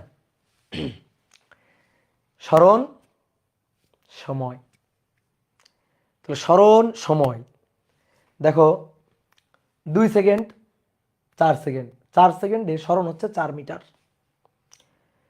এইখানে একটা সরল রেখা, দেখো সরল রেখা, তারপরে গিয়ে আবার একটা সরল রেখা, কিন্তু এর মতো না। বলো তো কোন রেখাটার ঢাল বেশি? এর ঢাল বেশি নাকি এর ঢাল বেশি? বলো বলো, কোনটা ঢাল বেশি বলো তো? দ্বিতীয়টার ঢাল বেশি, দেখো দ্বিতীয়টা বেশি খাড়া। ঢাল মানে নতি, তাহলে উন্নতি, জানো তো, উন্নতি, উদ্যোগ নতি, তাই না? উদ্যোগ নতি, উন্নতি, দেখো এটা বাংলা পড়াই, উদ্যোগ নতি, উন্নতি, ঊর্ধ্ব নতি, নতি ঢাল ঊর্ধ্ব। এই যে বলো এর আর এর মধ্যে কার উন্নতি বেশি? উপরের দিকে কোনটা? এইটা বেশি উপরের দিকে, তাহলে এর উন্নতি, আর এর একটু কম উন্নতি, বুঝতে পারছো? আর ঢাল নেগেটিভ, ঢাল নেগেটিভ মানে কি? নিচের দিকে, এরকম নিচের দিকে, এটা ঢাল নেগেটিভ। ঢাল নেগেটিভ মানে অবনতি, নতি নিচের দিকে, বুঝতে পারছো? তাহলে এবার আসো দেখো, আমাদের বলছে টি ইকুয়াল টু 2 সেকেন্ড আর টি ইকুয়াল টু 6 সেকেন্ডে, এই যে 2 সেকেন্ড আর 6 সেকেন্ডে বলের ঘাত বের করতে বলছে। বলের ঘাত মানে ভরবেগের পরিবর্তন, ভরবেগের পরিবর্তন, বস্তুর ভর কত? 2 কেজি, তাহলে বেগ লাগবে। তাহলে শেষ বেগ হচ্ছে 6 সেকেন্ডে যে বেগ, শেষ বেগ। দেখো 4 সেকেন্ড থেকে শুরু করে 6 সেকেন্ড পর্যন্ত ভাই একই বেগ, একই বেগ। 4 সেকেন্ড থেকে শুরু করে 6 সেকেন্ডের পর্যন্ত একই বেগ, একই বেগ। দেখো সরল রেখা, সরল রেখা, তাহলে একই বেগ না? একই হারে বেগটা বাড়ছে না? যদি এরকম আঁকা বাঁকা হইতো তাহলে বেগ কমছে বাড়ছে, কমছে বাড়ছে, কিন্তু কনস্ট্যান্ট বেগ। এবার বলো স্মরণ বনাম, স্মরণ বনাম সময়ের গ্রাফে ঢাল কি হয়? স্মরণ বনাম সময়ের গ্রাফে ঢাল কি হয়? ঢাল, ঢালটা বেগ হয় না? ঢালটা বেগ হয় না? কেন বেগ হয়? ঢাল কেন বেগ হয়? দেখো এইটা হচ্ছে আমার এক্স স্মরণ, এটা হচ্ছে আমার সময়, দেখো সময় না হয়েছে, এটা সময়, তো স্মরণ মানে সময়, del x by del t, del s by del t, that is বেগ, ঢাল বেগ। তাহলে স্মরণ বনাম সময়ের গ্রাফে ঢাল বেগ।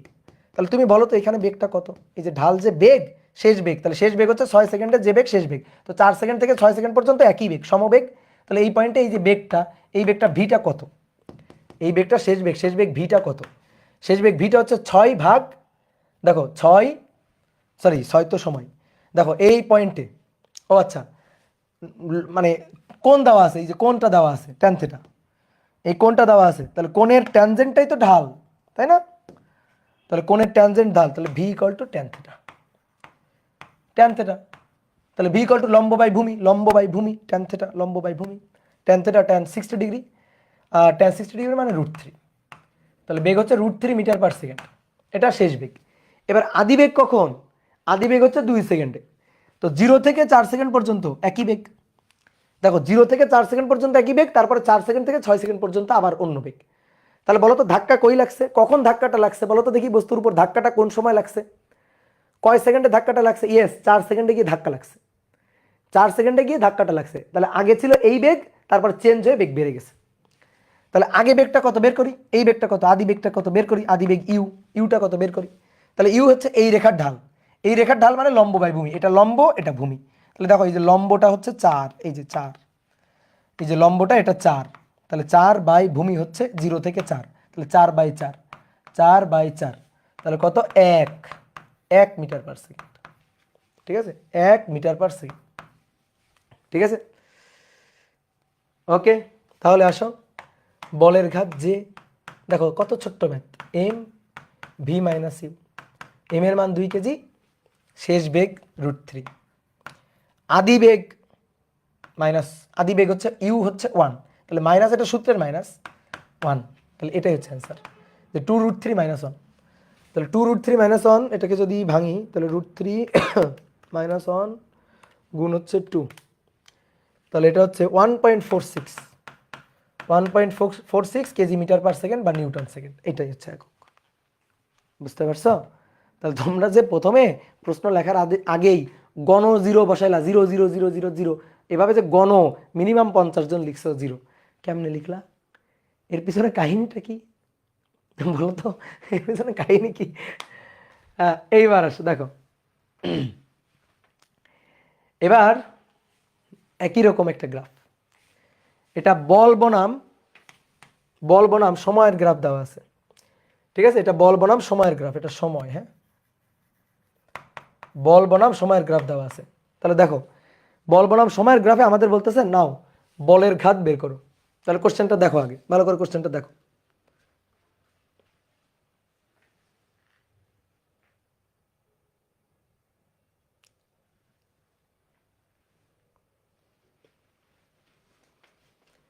তাহলে বল বনাম সময়ের গ্রাফে ক্ষেত্রফল বলের ঘাত না, বলো হ্যাঁ ইয়েস ক্যালকুলাস। বল বনাম সময়ের গ্রাফে ক্ষেত্রফল হচ্ছে বলের ঘাত। তো অনেকে ভাবতেছো দেখো এইটা হচ্ছে বৃত্ত, ভাই এটা বৃত্ত না, এটা বৃত্ত না কিন্তু, এটা কিন্তু অর্ধবৃত্ত না। কেন অর্ধবৃত্ত না, এই দেখো লেখা আছে 160, এটা সাইনের গ্রাফ, এটা হচ্ছে সাইনের গ্রাফ। সাইনের গ্রাফ হচ্ছে এরকম, এরকম হচ্ছে সাইনের গ্রাফ। তার এইটুকু দেওয়া আছে, এইটুকু আঁকা নেই, এইটুকু আঁকা নেই, জাস্ট এইটুকু আছে সাইনের গ্রাফ এটা। তো আমাদের কি করতে হবে, বলের ঘাত বের করতে হবে। তো এটা বল বনাম সময়ের গ্রাফে, বল বনাম সময়ের গ্রাফে, বল বনাম সময়ের গ্রাফে ক্ষেত্রফল হচ্ছে বলের ঘাত, এই ক্ষেত্রফলটা। আর ক্ষেত্রফল বের করার উপায় ইন্টিগ্রেশন। ঠিক আছে, এটা বৃত্ত না কিন্তু, ঠিক আছে এটা বৃত্ত না, বৃত্ত ভাবিও না, সাইনের, সাইনের এইটুকু, এই যে সাইনের এইটুকু, এইটুকু ক্ষেত্রফল এটা বের করতে হবে। এটা বের করার একটাই উপায়, এটা তোমাকে ফাংশন দিয়ে দিছে, দিয়ে বলতেছে নাও এবার ক্ষেত্রফল বের করো, ক্যালকুলাস। ঠিক আছে ক্যালকুলাস। তাহলে জে ইকুয়াল টু ইন্টিগ্রেশন এই যে এফ ডিটি। তাহলে এফ কত, এফ হচ্ছে 100 সাইন টি, দেখো 100 সাইন টি ডিটি ইন্টিগ্রেশন সময় 0 থেকে পাই, দেখো 0 থেকে পাই, 0 থেকে পাই। তাহলে 100 সাইন টি 0 থেকে পাই, লিমিট 0 থেকে পাই, 100 গেল বাইরে, সসম্মানে 100কে বাইরে পাঠালাম। সাইন টি, সাইন টি 100 সাইন টি, অনেকে হয়তো জানো না বা অনেকে হয়তো জানো, সাইনকে ইন্টিগ্রেশন করলে, সাইনকে যদি ডিফারেন্সিয়েশন করি তাহলে কস থেটা, সাইনকে ইন্টিগ্রেশন করলে মাইনাস কস থেটা। ঠিক আছে, ইন্টিগ্রেশন করলে মাইনাস কস থেটা। ঠিক আছে, এটা একটা সূত্র, বুঝছো? অনেকে মনে করো জানো না সূত্র, জানা ভয় নাই, কোনো ভয় নাই, এটা একটা সূত্র, বুঝলা? সূত্রটা হচ্ছে sine X DX minus cos X. অনেকে সূত্র জানো না, কোনো ভয় নেই, এটা তুমি জানবা, এই 2-1 দিন পরে জানিয়ে যাবা। তাহলে সাইন টিকে ইন্টিগ্রেট করলে মাইনাস কস টি, ঠিক আছে, লিমিট 0 টু পাই। এইবার আসো লিমিট বসানো সহজ জিনিস, মাইনাস গেল বাইরে, তাহলে 100, কজ একবার বসবে পাই, একবার বসবে 0, তাহলে কজ একবার বসবে পাই, মাইনাস কজ একবার বসবে 0, কজ 0, তাহলে কজ পাই মানে -1, আর কজ 0 মানে 1, তাহলে মাইনাস আবার একটা 1, তাহলে -2 200, মাইনাসে মাইনাসে প্লাস, মাইনাসে মাইনাসে প্লাস 200 নিউটন সেকেন্ড। তাহলে বি এই যেটা 200 নিউটন সেকেন্ড, ইয়েস। এবার জানো এটা ক্যালকুলেটর করা যায়, এই ম্যাথটা দেওয়ার কারণ হচ্ছে তোমার আমি ক্যালকুলেটর শিখাবো তাই, কারণ অনেক সময় এমসিকিউতে আসবে, তুমি পাগলের মতো মনে করো মাথা চুলকায়ে ফেলে রেখে চলে আসবা, কিন্তু এটা একটু বুদ্ধি খাটায় ক্যালকুলেটর করা যায়। তাহলে আসো দেখি, দেখো 0 থেকে পাই 100 সাইনটি, 0 থেকে পাই 100 সাইনটি, আসো তাহলে ইন্টিগ্রেশন, এই যে চিহ্নটা বসালাম, ইন্টিগ্রেশন চিহ্নটা উঠালাম, তাহলে 100 তারপরে কি ছিল, সাইন টি ছিল, তো টি মানে এক্স, আমি এখানে যেহেতু টি তুলতে পারবো না এক্স তুলবো, কোনো সমস্যা নেই, এক্স। এবার লিমিট ছিল, ও দেখো আমার তো এই যে ডিগ্রিতে আছে, এটা কিন্তু রেডিয়ানে আগে নিয়ে নিতে হবে, রেডিয়ানে, এটা কিন্তু আগে রেডিয়ানে নিয়ে নিতে হবে। এই ক্যালকুলেটারে রেডিয়ানে নেওয়াটার সিস্টেমটা কি সেটা তো আমি জানি না। টেবিল ক্যালকুলেট ভেক্টর টেবিল,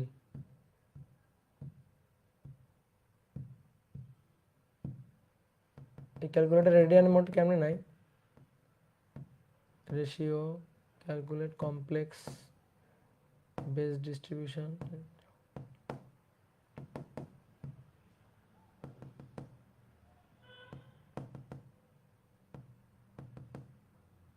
বলো তো রেডিয়ানে কেমনে নাই, shift mode, shift mode, shift দিয়ে মোড,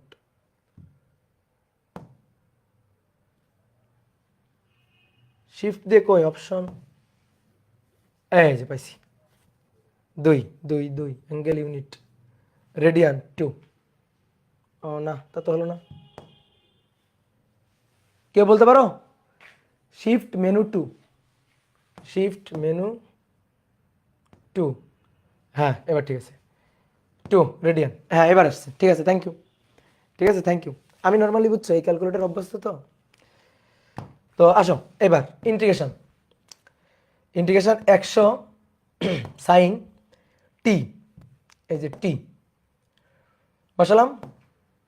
এবার 0 থেকে কত পাই, পাই বসাবো। এই যে শিফট চাপ দিয়ে 10⁻⁴ গুণ 10⁻⁴ এক্স, শিফট চাপ দিয়ে এটা। তাহলে 0 থেকে পাই 100 সাইন এক্স ডিএক্স। দেখি কত আসে, এই যে 200। দেখো দেখো দেখো তো, এই যে 200, দেখছো চলে আসছে, এই যে 200। এটা নিয়ম, আর নিয়মের মানে এমসিকিউতে আসলে কে নিয়মে করবে, বুঝলা? চলো দ্রুত তোলো, দ্রুত তোলো। আজকে গ্রাফের আর 3টা ম্যাথ আছে, 3টা করে আমরা শেষ করে দিব। দেখো একই টাইপের ম্যাথ, এটা সরণ, এটা সময়। বলছে 2 কেজি ভরের একটা বস্তু, সময় বনাম সরণে লেখচিত্র দেওয়া আছে। বলো তো এই বস্তুর উপর কখন বল প্রযুক্ত হয়েছে, কোন সময় বল প্রযুক্ত হয়েছে বস্তুর উপর, বলো? ইয়েস 4 সেকেন্ডে, কারণ এই যে বেগ যাচ্ছিল 4 সেকেন্ড যখন হয়েছে বেগের পরিবর্তন, মানে ভর বেগের পরিবর্তন হয়ে গেছে। ঠিক আছে, এই যে 4 সেকেন্ড, এই যে এইখানে, এইখানকার আগের বেগটা আদি বেগ, আগের বেগটা আদি বেগ, আর এখানকার পরের বেগটা শেষ বেগ। এবার দেখো মজার ব্যাপার হচ্ছে, দেখো গাড়ি থেমে গেছে, দেখো বস্তু থেমে গেছে, কারণ সময় যাচ্ছে কিন্তু বেগ মানে সরণের কোনো পরিবর্তন হচ্ছে না। এই যে সরণ ফিক্সড, সরণের কোনো পরিবর্তন হচ্ছে না। তাহলে শেষ বেগটা 0, আর আদি বেগটা হচ্ছে 4/3, তাই না? আদি বেগ কি 4/3 না? ঠিক আছে, তাহলে আদি বেগ ইউ হচ্ছে 4/3। ঠিক আছে, শেষ বেগ আদি বেগ। আমার বলছে 4 সেকেন্ডে বস্তুটির উপর ক্রিয়ারত বলের ঘাত হিসাব করো। খুবই সহজ, J M V minus U. শেষ। এম এর মান 2 কেজি, ভি এর মান 0, ইউ এর মান -4/3, তাহলে -8/3। তো magnitude of impulse that is 8/3, the magnitude of impulse 8/3। ছোট ছোট ম্যাথ, ছোট ছোট। নাও এটা করো তোমরা নিজেরা, এটা তোমরা নিজেরা পারতে হবে, না হলে কিন্তু মাইর হবে। নাও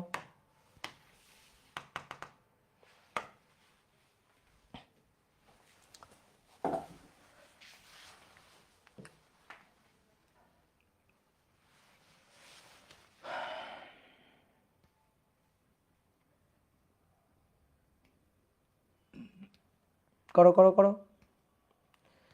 চিত্রে এক্স অক্ষ বরাবর গতিশীল 1 কেজি ভরের বস্তুর অবস্থান বনাম সময় লেখচিত্র দেখানো হলো।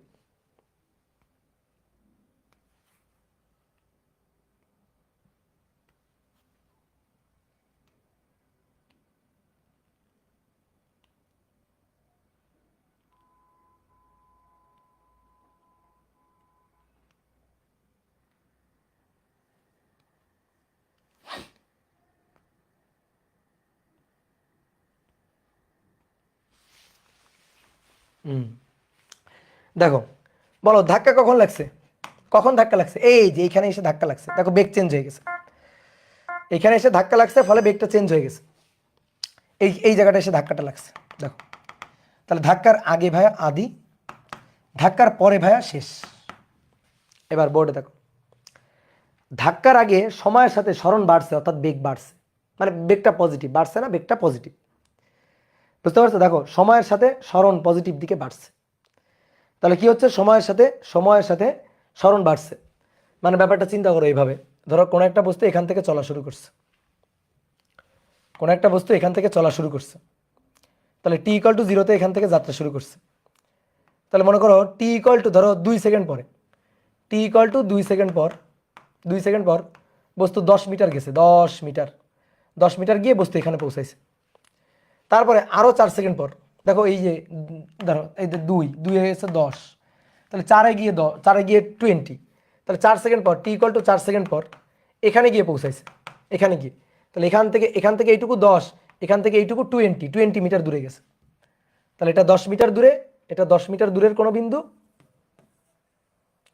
এটা 10 মিটার দূরের কোনো বিন্দু, এটা 20 মিটার দূরের কোনো বিন্দু, বুঝলা? এবার তারপরে কি হয়েছে, তারপরে দেখো 4 সেকেন্ডে তো ধাক্কা লাগছে, এরপরে 4 সেকেন্ডে ধাক্কা লাগছে। ধরো আমি তোমার একটু কল্পনায় চিত্রটা বলি, 4 সেকেন্ডে কি হয়েছে, যে দেওয়াল দ্বারা ধাক্কা লাগছে, দেওয়ালের সাথে ধাক্কা লাগছে। এবার ধাক্কা লাগার পরে ফিরে যাচ্ছে, শুরু তো এখান থেকে, এইখান থেকে শুরু, এটা হচ্ছে এক্স অক্ষ বরাবর x0 থেকে শুরু, x0 থেকে শুরু। ঠিক আছে, এটা হচ্ছে এক্স 10, এটা হচ্ছে এক্স 20। এবার ধরো ধাক্কা লাগছে, এবার ধাক্কা লাগার পর ফেরত চলে যাচ্ছে, এবার আস্তে আস্তে ফিরে যাচ্ছে। তাহলে ফিরে গেলে কেন ফিরে যাচ্ছে, কেন সামনে যাচ্ছে না? দেখো স্মরণ এবার কমতেছে। ধরো তখন এই যে এটা 6 সেকেন্ড, যখন 6 সেকেন্ড তখন আবার 10-এ, দেখো যখন 6 সেকেন্ড তখন আবার স্মরণ 10 মিটার, তখন 10-এ চলে গেছে। অর্থাৎ 4 সেকেন্ড এখানে ধাক্কা লাগছে, ধাক্কা লাগার পরে আবার ব্যাক করতেছে, এই যে ধাক্কা লাগার পরে ফেরত যাচ্ছে, ফেরত গিয়ে যখন 6 সেকেন্ড, এই যে 4 সেকেন্ড থেকে এখানে আসতে 6 সেকেন্ড হয়ে গেছে। তাহলে 6 সেকেন্ড যখন, তখন এইখানে, তাহলে এইখানে স্মরণটা কত? 10 মিটার। দেখো এই যে 10 মিটার, সে কোন বিন্দুতে? 10 মিটারের বিন্দুতে। ঠিক আছে, তারপরে যখন 8 তখন আবার চলে গেছে মূল অবস্থানে, 8 যখন, তখন স্মরণ আবার শূন্য। তাহলে যখন 8 সেকেন্ড তখন আবার জায়গায় ফিরে গেছে, এই যে টি ইকুয়াল টু যখন 8 সেকেন্ড তখন আবার জায়গায় ফেরত গেছে, অর্থাৎ মূল বিন্দুতে আবার ফেরত গেছে। কি কথা বুঝছো? কি ক্লিয়ার? তাহলে এইবার আসো, আমাদের এখান থেকে বের করতে হবে বলের ঘাত। তাহলে প্রথমে দেখো, প্রথমে যখন গেছে তখন যে বেগটা, সেই বেগটা তো পজিটিভ ডিরেকশন। প্রথমে যে বেগটা ইউ তো পজিটিভ ডিরেকশন, আর ভি কি? ভিটা দেখো এইদিকে, তাহলে ভিটা তো নেগেটিভ ডিরেকশন, ফেরত যাচ্ছে যখন। এটাই বুঝতে হবে তোমার। এবার কথা হচ্ছে ভাই চিত্রনায়কে কি গ্রাফে বোঝার উপায় নেই? অবশ্যই আছে, অবশ্যই আছে। এই চিত্র বাদ দাও, গ্রাফে কি বোঝার উপায় নেই? অবশ্যই আছে। দেখো প্রথমে দেখো তো এইভাবে গেছে, তাহলে বেগটা পজিটিভ, কারণ ঢাল পজিটিভ, বেগই তো ঢাল বা ঢালই তো বেগ।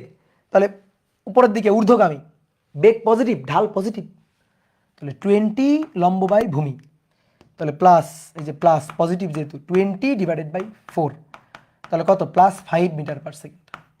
শেষ বেগ আসো, শেষ বেগ। এইবার দেখো তো এই যে কোণটা, এই কোণটা সূক্ষ্ম কোণ না স্থূলকোণ? স্থূলকোণ। তো ট্যান স্থূলকোণ দিয়ে দেখো তো, ট্যান স্থূলকোণ দিয়ে দেখো, তাহলে কি হবে? সেটা নেগেটিভ হবে। তাহলে এই রেখার ঢালটা নেগেটিভ না? এই রেখার ঢালটা অবনতি ঢাল নিচের দিকে, তাহলে নেগেটিভ, এটা নেগেটিভ। তাহলে এটা যদি নেগেটিভ হয় লম্ব বাই ভূমি, তাহলে লম্বটা কিন্তু 20, লম্বটা 20, আর ভূমিটা কত? 4 থেকে 8, তাহলে 8 থেকে আর 8 আর 4 ডিফারেন্স কত? 4, তাহলে এই যে -5। তাহলে ওইটা বেগের মান +5, এটা বেগের মান -5। ঠিক আছে, ঠিক আছে, বেগের মান -5। অনেকে বলছে ভাই 4 সেকেন্ড পর্যন্ত না, টি ইকুয়াল টু 4 সেকেন্ডে বস্তুর উপর ক্রিয়ারত বলের ঘাত। 4 সেকেন্ডেই তো ধাক্কাটা লাগছে, 4 সেকেন্ডেই তো ধাক্কাটা লাগছে। এই 4 সেকেন্ডের আগে বেগ ছিল 5, 4 সেকেন্ডে তো বেগের ডিরেকশন চেঞ্জ হয়ে গেছে, একই দিকে নেই আর বেগ, একই বেগ আছে, মান একই আছে, কিন্তু ডিরেকশন যে চেঞ্জ হয়ে গেছে। অর্থাৎ প্রথমে 5 মিটার পার সেকেন্ড বেগে আসতেছিল, তারপরে আবার 5 মিটার পার সেকেন্ড বেগে ধাক্কা লেগে ব্যাক করছে। তাহলে J equal to M V minus you. তাহলে এম এর মান কত? কত? 1 কেজি। ভি এর মান -5, ইউ এর মান 5, তাহলে সূত্রের মাইনাস এটা, তাহলে এটা -10 এত কেজি মিটার পার সেকেন্ড বা নিউটন সেকেন্ড। বুঝতে পারছো? গুড। বুঝতে পারছো কি না? নাও এটা করো, এটা ইংরেজি লেখা না, করো, এটা করো। এই যে এটা হচ্ছে জেইতে আসা,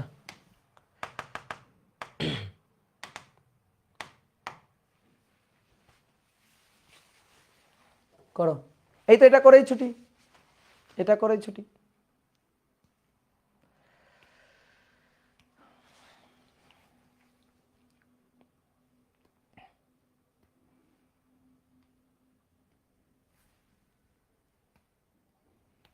দেখা যাচ্ছে না? এটা 0, 2, 4, 6, 8, আর এইটা হচ্ছে এক্স মিটার, এটা হচ্ছে 2, এটা হচ্ছে 2। ঠিক আছে, এটা 0, 2, 4, 6। শোনো, পিং পং একটা বল, এই বল মাটিতে ধাক্কা লাগছে উঠছে, ধাক্কা লাগছে উঠছে, ধাক্কা লাগছে উঠছে। তো সেরকম একটা চিত্র দেওয়া আছে আর কি। ঠিক আছে, ঘটনাটা এরকম যে বলা হচ্ছে the figure shows the position versus time graph, মানে স্মরণ ভার্সেস সময়ের গ্রাফ দেওয়া আছে। এবার যে বস্তুটার ক্ষেত্রে, সেই বস্তুটা হচ্ছে 0.4 KG. The magnitude of each impulse is, মানে ইম্পালস বলের ঘাতের মানটা বের করতে বলছে। তাহলে দেখো এদিকে দেখো, বোর্ডে দেখো, প্রথমে দেখো ধাক্কা লেগে লাফ দিয়ে উঠে গেছে।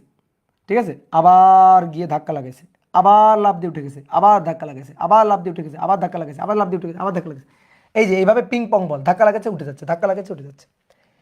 তাহলে আমাদের বলছে প্রতি the magnitude of each impulse, each, প্রত্যেকটা the magnitude of each impulse বের করতে বলছে। ঠিক আছে, তাহলে এখানে কয়টা চিত্র দেওয়া আছে বলো তো? কয়টা? 1, 2, 3, 4, 4টা দেওয়া আছে। 3টা বাদ দাও, একটা বের করি। একটা একটা বের করব, তিনটা বাদ দাও। প্রত্যেকটার জন্য বের করতে মানে মানে মানে প্রত্যেকটার জন্য হিসাব করতে বলছে, তো প্রত্যেকটা তো একই, প্রত্যেকটার জন্য একই, তো এই এরকম না? তো এইটা তো একটু আগে তুমি করলা, এটা তো একটু আগে তুমি করছো, এটার মান 2, এটা 0, আর এটা 2, এটা 4, তো একটু আগে তো তুমি এর জন্য বলের ঘাত বের করলা, একটু আগে তো এটাই করলা। তাহলে এটা ইউ আর এটা ভি, ভি নেগেটিভ, এই যে স্থূলকোণ ভি নেগেটিভ, তাহলে নেগেটিভ 2/4, মানে 2/2, এই যে 2 4, তাহলে ডিফারেন্স কত? ডিফারেন্স 2। তাহলে লম্ব বাই ভূমি, তাহলে লম্ব এটা 2 আর এটুকু হচ্ছে 2, তাহলে 2/2 মাইনাস 2/2, তাহলে -1 এত মিটার পার সেকেন্ড। আর ইউ 2 এইটুকু কত? 2/2, তাহলে 2/2, ঠিক আছে, কত? 1। তো এটা +1 মিটার পার সেকেন্ড, এটা -1 মিটার পার সেকেন্ড, বুঝছো? তাহলে J equal to M V minus U. M এর মান 0.4, ভি এর মান -1, ইউ এর মান 1, তাহলে 0.4 - 2, 0.4 - 2 কত হয়? 0.4 - 2 0.8, এটা আবার আমি ক্যালকুলেটরে হিসাব করতেছি, -0.8 এত নিউটন সেকেন্ড। কই অপশন কই? দ্য ম্যাগনিটিউড কত? 0.8। ইয়েস, এই তো অনেকে পারছো, অনেকে ভুলও পারছো, অনেকে পারছো কিন্তু অনেকে ভুলও পারছো, ভুল করছো, ঠিক আছে ভাইয়া। ফার্স্টে বললেন 2 আওয়ার হবে না, হয়নি তো, 2 ঘন্টা হয়নি তো এখনো, 1 ঘন্টা 46 মিনিট হয়েছে, 2 ঘন্টা হয়েছে? বলো 2 ঘন্টা হয়েছে? তো নাও, আর তোমাদের কষ্ট দিব না, আজকে এখানেই শেষ, ঠিক আছে? তবে বলের ঘাতের আরো ম্যাচ ছিল, আমরা করব পরের দিন, আজকে এখানে শেষ, টাটা,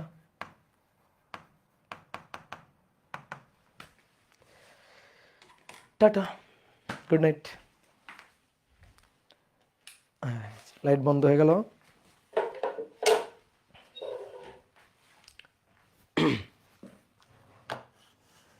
ভাইয়া কি সারাদিনই পড়ান? হ্যাঁ সারাদিন তো পড়াই, ওইটাই তোমার কাজ।